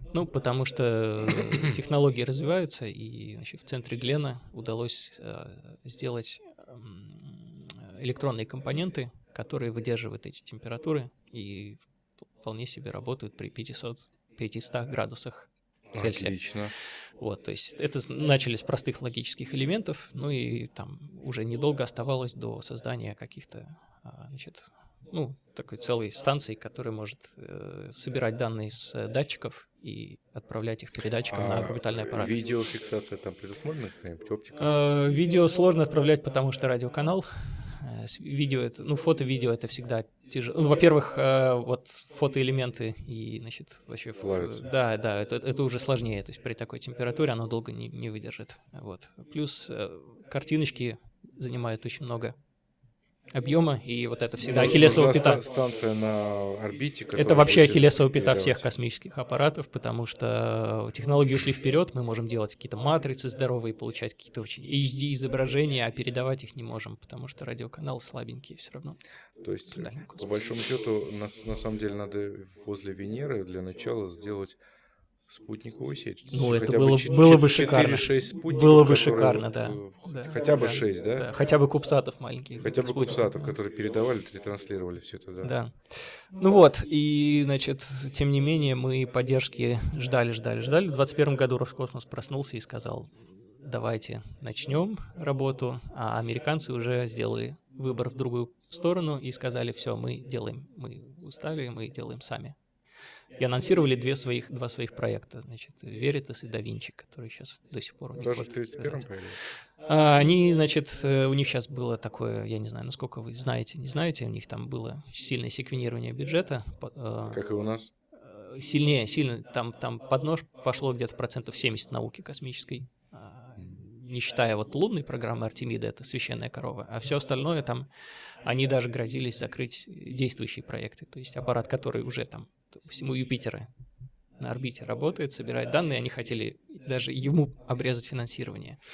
Вот, им удалось спасти часть, но они пожертвовали, например, возвратом грунта с Марса. Этот проект все убит полностью. Ну, это вот все произошло в 24-25 году. Венеру уже почти похоронили, но снова вот она, как-то вот нашли на нее деньги, и, значит, DaVinci летит в 29 году, Veritas летит в 31 году. А мы? Мы летим 32-36 сейчас. Ну, тут, значит, история такая, что, значит, в 22 году Роскосмос сказал, ну ладно, тогда летим сами, значит, делаем свой проект. Мы прошли стадию аванпроекта. Подождите, перебью. Да. Вы сказали, в центре Глена разработали электронику, которая... Да. А у нас есть такая? Мне неизвестно, может быть, она под грифом. Как же тогда? Без этих модулей просто. У нас не будет долгоживущего модуля. Вот. И, значит, хорошо. В 22 году, в 23-м мы прошли этап аванпроекта, после чего снова поставили проект на паузу. И, значит, в 26-м, сейчас у нас 26-й, да, вот сейчас мы почти подписали контракты на эскизный проект. Почти. Да, 2 из 4 уже, ну, то есть верхний контракт уже подписан, Роскосмос с соисполнителями, и с наукой сейчас подписывается уже, ну, по-моему, или подписан, или 2 из 4 уже подписаны, в общем, ну, там осталось несколько дней. Сейчас такой как раз поймали момент. Вот, и работы начинаются вот от сейчас до 28 года. Эскизный проект, и дальше РКД, разработка уже в железе. Ну вот вы производите впечатление очень оптимистичного человека, но вам не кажется, что вот такое ощущение, как будто сама судьба палки в колеса вставляет? Разве оптимистичного? Нет, мы уже как как монахи, мы живем одним днем. То есть мы всегда готовы к тому, что нам скажут, вам обрезали финансирование, особенно с учетом вот реалий финансовых, экономических наших дней, вполне могут нас закрыть в любой момент, и мы этим живем всегда. Как-то это неправильно, как-то вот, как будто реально кто-то вставляет палки. Ну, наука — это такое, как это сказать, такие третьесортные направления финансирования для государства. Ну как третьесортные? Это же как минимум престиж государства, это как минимум. Ну, значит, как вот сейчас он... это новые технологии, новые горизонты. Он не очень интересует наше государство. Да. А технологии, ну, там, может быть, какой-то плюс этого будет, не знаю, там, через 20 лет. Ладно, еще там развитие Луны какую-то, ладно, лунные базы, хотя в которые я слабо верю, но... Так даже та же лунная база, она в конечном-то итоге нужна не сама по себе, а именно как старт той же Венере, Марсу. Да. Нет, она может и сама быть, конечно, но и, да, это плацдарм. Это плацдарм, это основная ее миссия, на самом деле. Да, нет, но на самом деле... Они всегда были фундаментальные научные, вот, космические исследования, это были объедки со стола военных всегда, конечно. Вот еще начнем с того, что все вот эти миссии, которые запускали каждые 1,5 года, когда открывается окно, и там и на Венеру, и на Марс, и на Луну, тогда в 60-е, 70-е это были военные миссии. То есть их делали военные подрядчики. Значит, космонавты все были военные тогда. Значит, первая орбитальная станция «Алмаз» была военная. Значит, если откроете статью какую-нибудь, я люблю там открывать статьи 60-х годов, допустим, американские, чисто вот научная статья, мы померили температуру там Венеры. И дальше там, значит, благодарности. Авторы благодарят, значит, ВМФ США, ВВС США, там за то сё, 5-10, вот. Все это было под грифом, естественно. Когда что-то там долетало до Венеры, об этом сообщали только по факту, что вот там Советский не было каких-то ошибок. Чтобы, ну да, а если там что-то не долетело, то Ничего. Ничего не было. Ничего не было, да, вот. И потом, когда военные утратили интерес к этому, поняли, что там для обороноспособности страны ничего интересного нет, то а что этим ученым-то давать там, ну, перебьются Да. как-нибудь с Земли, телескопы есть, там, вперед. Так что мы, на самом деле, мы прошли вот этот золотой век космонавтики, и мы сейчас возвращаемся к этапу, когда мы наблюдаем телескопами снова, потому что у нас нет аппаратов. Я люблю про это говорить. Начало развиваться вот это телескопное вообще дело, особенно, например, планетные исследования с помощью телескопов где-то в 60-е годы, и быстро затухли, потому что, а зачем? У нас же есть космические аппараты. А сейчас выясняется, что нужно с нуля поднимать снова все вот эти... То есть мы сейчас работаем, например, с обсерваториями, они говорят, у нас 50 лет не было никаких наблюдений планет, мы вообще не наводили телескоп на планеты, потому что зачем? Вот, и снова вот начинаем работать. Вот на самом деле, вот сейчас вот получается, что через 5-6 лет полетят новые аппараты на Венеру, неважно, наши, не наши, хотелось бы, конечно, чтобы наши. Первыми полетит Индия вообще. Индия даже? 28-й год, да. По крайней мере, у них я думаю, будет перенос, но пока 28-й год. От Индии я ничего серьезного не жду, если честно. Но там наш прибор стоит российский на борту. А вы сможете зафиксировать, что он полетел именно на Венеру, а не где-нибудь в Болливуде сидит? Ну, что-то вы уж совсем как-то, Михаил. Сможете Люди зафиксировать? сели на Луну, в отличие от нас. Так, не будем эту тему, ладно. Так вот, через 5 лет полетят, ладно, пускай индусы на Луну, и какая вероятность того, что мы увидим там нечто абсолютно новое, чего 20 лет назад не было? Ну, я скептически к этому отношусь. Мы можем найти что-то, что не находили просто раньше. Я все-таки ратую, конечно, за изменения в ту или иную сторону. В любую. Главное, чтобы они были. У нас миссия — это вообще астробиологическая. Биологическая. Да. Нас так СМИ сейчас позиционируют. Да. Органику ищете. Мы вроде не хотели, но мы теперь вот так вот. Органику мы ищем органику, да, ищем биомаркеры в облаках. Это история с фосфинами? Ну, в том числе, да. И аммиак все забывают. А вообще-то советский аппарат Венера-8 обнаружил аммиак. Про что американцы потом написали, что нет, они все наврали. Нет там никакого аммиака, но потом аммиак был. Это когда было? Это, значит, Венера-8, это 70... вот, или да, какой-то... 78-79, наверное, да? Нет, до этого. Потом у них... Господи. 72-й, что ли, год. Да, 75-й это Венера-9, значит, 72-й год. А аммиак — это уже священная корова, такое ощущение, что там есть какие-то... Нет, это еще ни о чем не говорит, но это интересно, по крайней мере. Я просто помню, что как только слышалось, вот особенно еще во времена СССР, как только слышалось, что на какой-то планете есть аммиак, все, сразу... Ну, это не все сразу, но это интересно. Да, это уже как маркер биологии. Ну, это... Аммиака много в таком замороженном состоянии на дальних планетах. Угу. Но, правда, мы их и не вычеркиваем пока из списка астробиологических целей. Да. Но в любом случае, кстати, как вы рассчитываете, как вы думаете, есть ли смысл и возможность терраформировать Венеру? И если да, то как? Ну, вопрос зачем? Вот. Ну ладно, вопроса нет. Нет, ну вообще, да, зачем?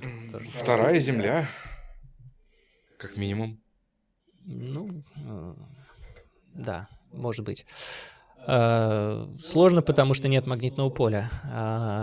Были, значит, такие статьи. Вот нам бы там отгрузить контейнер бактерий, которые пожрут этот СО2 и превратят его там в кислород, во что там еще там. В общем, будут превращать климат постепенно в состав атмосферы в тот, который ближе к земному. Проблема в том, что есть магнитное поле, и удержать эту атмосферу будет все равно сложно, если там, допустим, водород... Подождите, а она же сейчас удерживается 93 атмосферы земных каким-то образом? Нет, да, но легкие элементы там она теряет. Водород, например, Венера. А как он туда пришел? Он там был изначально. предполагается, что вода-то была на Венере. Подождите, вы Она меня и не сейчас там путаете. есть. Вы меня не путаете. Вот нет ничего, есть газопылевое облако, протопланетный диск, газопылевой, да, из тех же газов, в том числе и водорода, причем, наверное, в первую очередь из водорода. И вот каким-то образом появляется планета, да, там сжимается все это, правильно? И вот таким образом водород появляется изначально. Вода появляется после астероидно-кометной бомбардировки.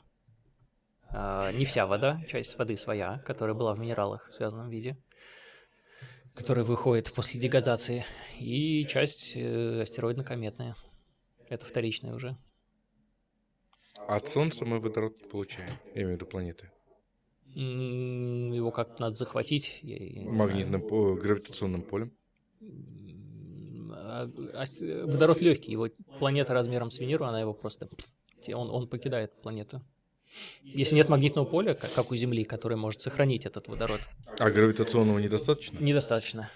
Есть очень хорошая диаграммка, я вот, к сожалению, нет у меня под рукой. Там, значит, все планеты Солнечной системы по массам, значит, и газы, которые они могут удержать, имея соответствующую массу. И вот, значит, планеты типа Юпитера, Сатурна могут удержать водород из-за своей массы, а планеты типа Марса, Земли, Венеры не могут, потому что гравитация уже маленькая. Водород, гелий, все, улетает.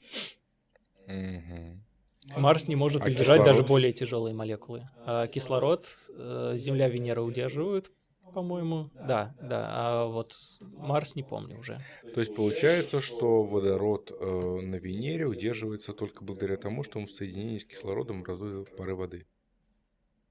Правильно? Да, если молекула поднимается достаточно высоко под воздействием солнечного излучения, может произойти фотолиз этой молекулы, расщепление, и кислород водород просто опускается. Да. И мы видим это, кстати, по отношению дейтерий-водород изотопному. Изотопное соотношение дейтерий-водород на Венере в 300 раз выше земного. Это что означает? Знаете, что такое дейтерий? Ну, химический элемент. Ну, это изотоп водорода, скорее. Ну да. Значит, водород — это ядро, состоящее из протона, и, значит, вокруг него летает электрон. Если добавить к этому еще нейтрон, вот так вот, то у нас в 2 раза возрастает масса, при этом мы электрически нейтральны. Это изотоп водорода, который называется дейтерий. Из этого водорода можно делать тяжелую воду, так называемую, там, H2O или D2O, ну, скорее H2O, если вы, допустим, сделаете кубик льда из тяжелой воды, он у вас утонет в обычной воде, потому что тяжелее. И дейтерий используют в атомной промышленности очень сильно, и вот первые установки, которые фильтровали именно по изотопам, это дейтерий были очень ценные, и там даже была такая интересная история в Норвегии. В Норвегии была, по-моему, одна из этих первых установок, и тогда в 40-х годах, значит, немцы контролировали эту установку, и, по-моему, союзнические войска там какую-то такую шпионскую операцию проводили по... Ну, в общем, неважно. Неважно. Интересная история, я вспомнил ее, да. Да, вот, и, значит, да, есть еще изотоп следующий, третий, добавляете третий, значит, второй нейтрон, получаете в 3 раза большую массу, чем у водорода, но этот изотоп нестабилен, он образуется тоже в ядерных реакторах, например, как побочный продукт. Вот, есть соотношение дейтерия к водороду, которое померили на Земле достаточно хорошо. Оно универсально по всему океану Земли. Оно равно там 1,5 на 10 в минус... Ой, сейчас совру вам. 10 в минус 4, что ли? Позорище какое, я не помню. В общем, оно, ну, там где-то в 10 тысяч раз, по-моему, меньше дейтерия, чем водорода. Хорошо.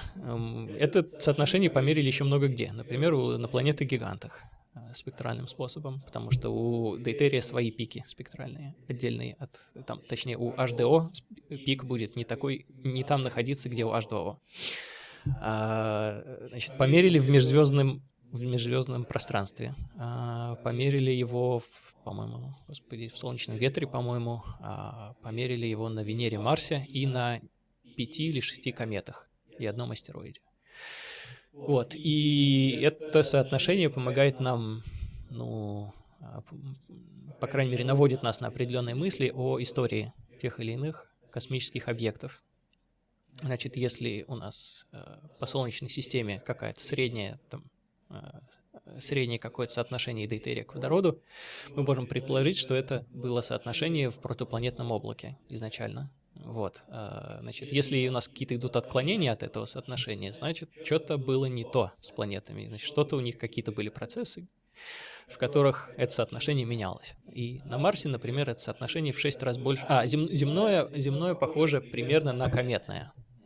Примерно, но не совсем. Поэтому считается, что кометное вещество ответственно за океаны Земли, но не полностью. То есть это примерно там 60% собственная вода и 30% кометно-астероидная. Точнее, скорее, даже, как выяснилось потом после анализа астероида, именно астероидная и в малой степени кометная. Та же самая Вега, с которой мы начинали сегодня, она, пролетая через хвост кометы Галлея, померила тоже это изотопное соотношение. По-моему, первая комета была, у которой мы померили. Ну вот, да, и до этого бытовала гипотеза о том, что вся вода вообще на Земле кометная. Да, я помню. Но оказалось, что у нас все-таки разница есть по изотопам, значит, все-таки не совсем кометная. Ну вот, и, значит, на Марсе в 6 раз выше, а на Венере в 300. Так. Значит, была какая-то жесткая такая вот фильтрация по дейтерия стало больше по отношению к водороду. Чего? Дейтерий тяжелее, значит, ему сложнее покинуть планету. Водород Только из-за легче. этого? Значит, если у вас несколько миллиардов лет легкий газ покидает планету, а он покидает, потому что нет магнитного поля. Ну, если мы предполагаем, что магнитного поля давно нет. Если предполагаем, что что нет. Да. То вот она, потеря в 300 раз, там можно примерно оценить. Ну, мы не знаем на самом деле скорость потери. Если мы померяем, в том числе нашим проектом Венера-Д, померяем эту скорость потери, оценим как-то получше, то мы сможем примерно понять, когда началась эта фильтрация по дейтерию к водороду, например. Хотя бы как-то оценить. Вот. Но, да, если мы исходим из предположения, что на Венере было много воды, ну или столько же, сколько на Земле, и были там океаны жидкой воды, и потом, значит, в результате неких катастроф она начала их терять, и эта вода испарялась, создавала водяной пар в атмосфере, а потом, значит, этот водяной пар потихоньку начал расщепляться при фотолизе, и планета стала терять водород, то значит, вот постепенно из-за того, что по теории вероятности просто больше улетало водорода, чем дейтерия, вот получилось такое дикое соотношение. Оно действительно дикое, в Солнечной системе такого больше нет. 300 Не раз. померили, да, в 300 раз это, да, очень много. Обычно оно варьируется там. А каким образом дейтерий вообще образовывается, в космосе? Это вот интересный вопрос. Я сейчас, наверное, не смогу вам хорошо ответить. Это лучше вот смогут сделать астрофизики. Но вот в межзвездных, значит, облаках, хотя нет, это межзвездные облака, я вам сейчас, конечно, скажу про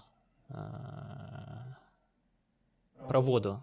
Могу про воду сказать вам, как вода образуется. А вот и дейтерий. Как раз дейтерий это, возможно, да, я сначала не так понял вопрос. Дейтерий, вполне возможно, что его отношение к водороду во Вселенной вообще это некая такая изначальная константа при образовании водорода и гелия, ну и вообще первичных элементов. То есть это был какой-то процент? Какой-то процент, да, базовый. Угу. Это предположение. Да. Думаю, что да. У меня нет, по крайней мере, сейчас для вас ответа лучше. Да, но про дейтерий это интересно. Надо еще подумать, конечно, над этим вопросом. Там еще помимо дейтерия есть интересные изотопные соотношения. Например, у кислорода и О16, и О17, О18. У азота. Их тоже можно мерить, они тоже характерные. То есть на Земле они там одни. Их тоже например, больше? На Луне, например, они другие. А на Луне больше или меньше? Не скажу. Гелий-3 я знаю, что на Луне активно. Да. По гелию тоже есть изотопы. Вот. По Луне изотопные соотношения, они интересны тем, что, знаете, вот эту всю историю с значит, что якобы Луна — это был кусок Земли, который... Я ее не признаю. Вот и изотопные соотношения, кстати, с вами здесь согласны, потому что изотопные соотношения на Луне очень-очень близки к земным. Угу. То есть, нет, вру, наоборот, не похожи на земные. Угу. Вот, то есть это как будто все-таки инородное тело.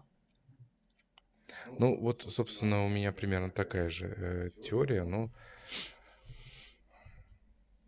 не здесь ее высказывать. Ну, это да, Не это сейчас. большая... Да, это большая тема. Ну, если что, да, это вот гипотеза.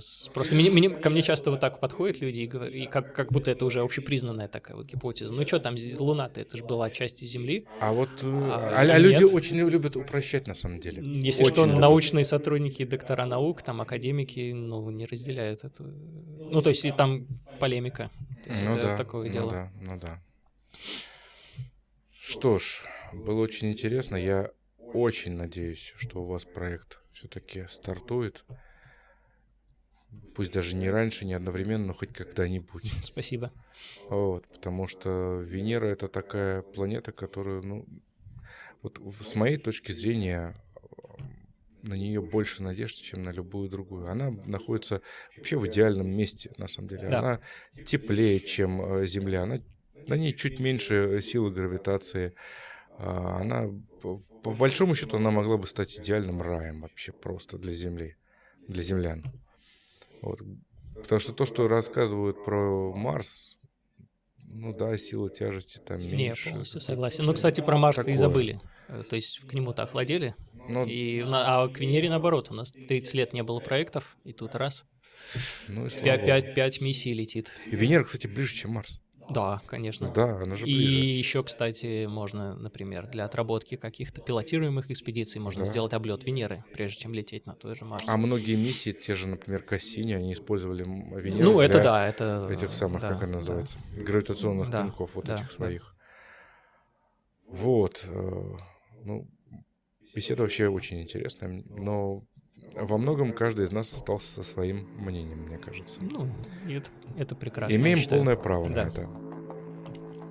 Тем не менее, по многим вопросам ситуацию прояснили. Главное, чтобы Надеюсь. зрителям понравилось. Зритель у нас человек капризный. Кстати, если вам понравится, вы можете поддержать по ссылке в описании снизу видео. Реклама. Ладно, спасибо огромное. Ой, спасибо.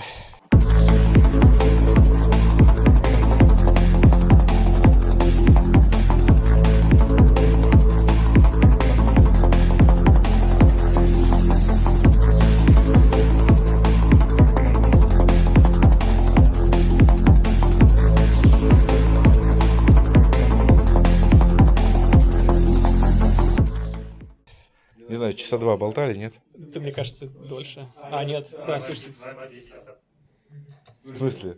Прям уложились? уложились как раз.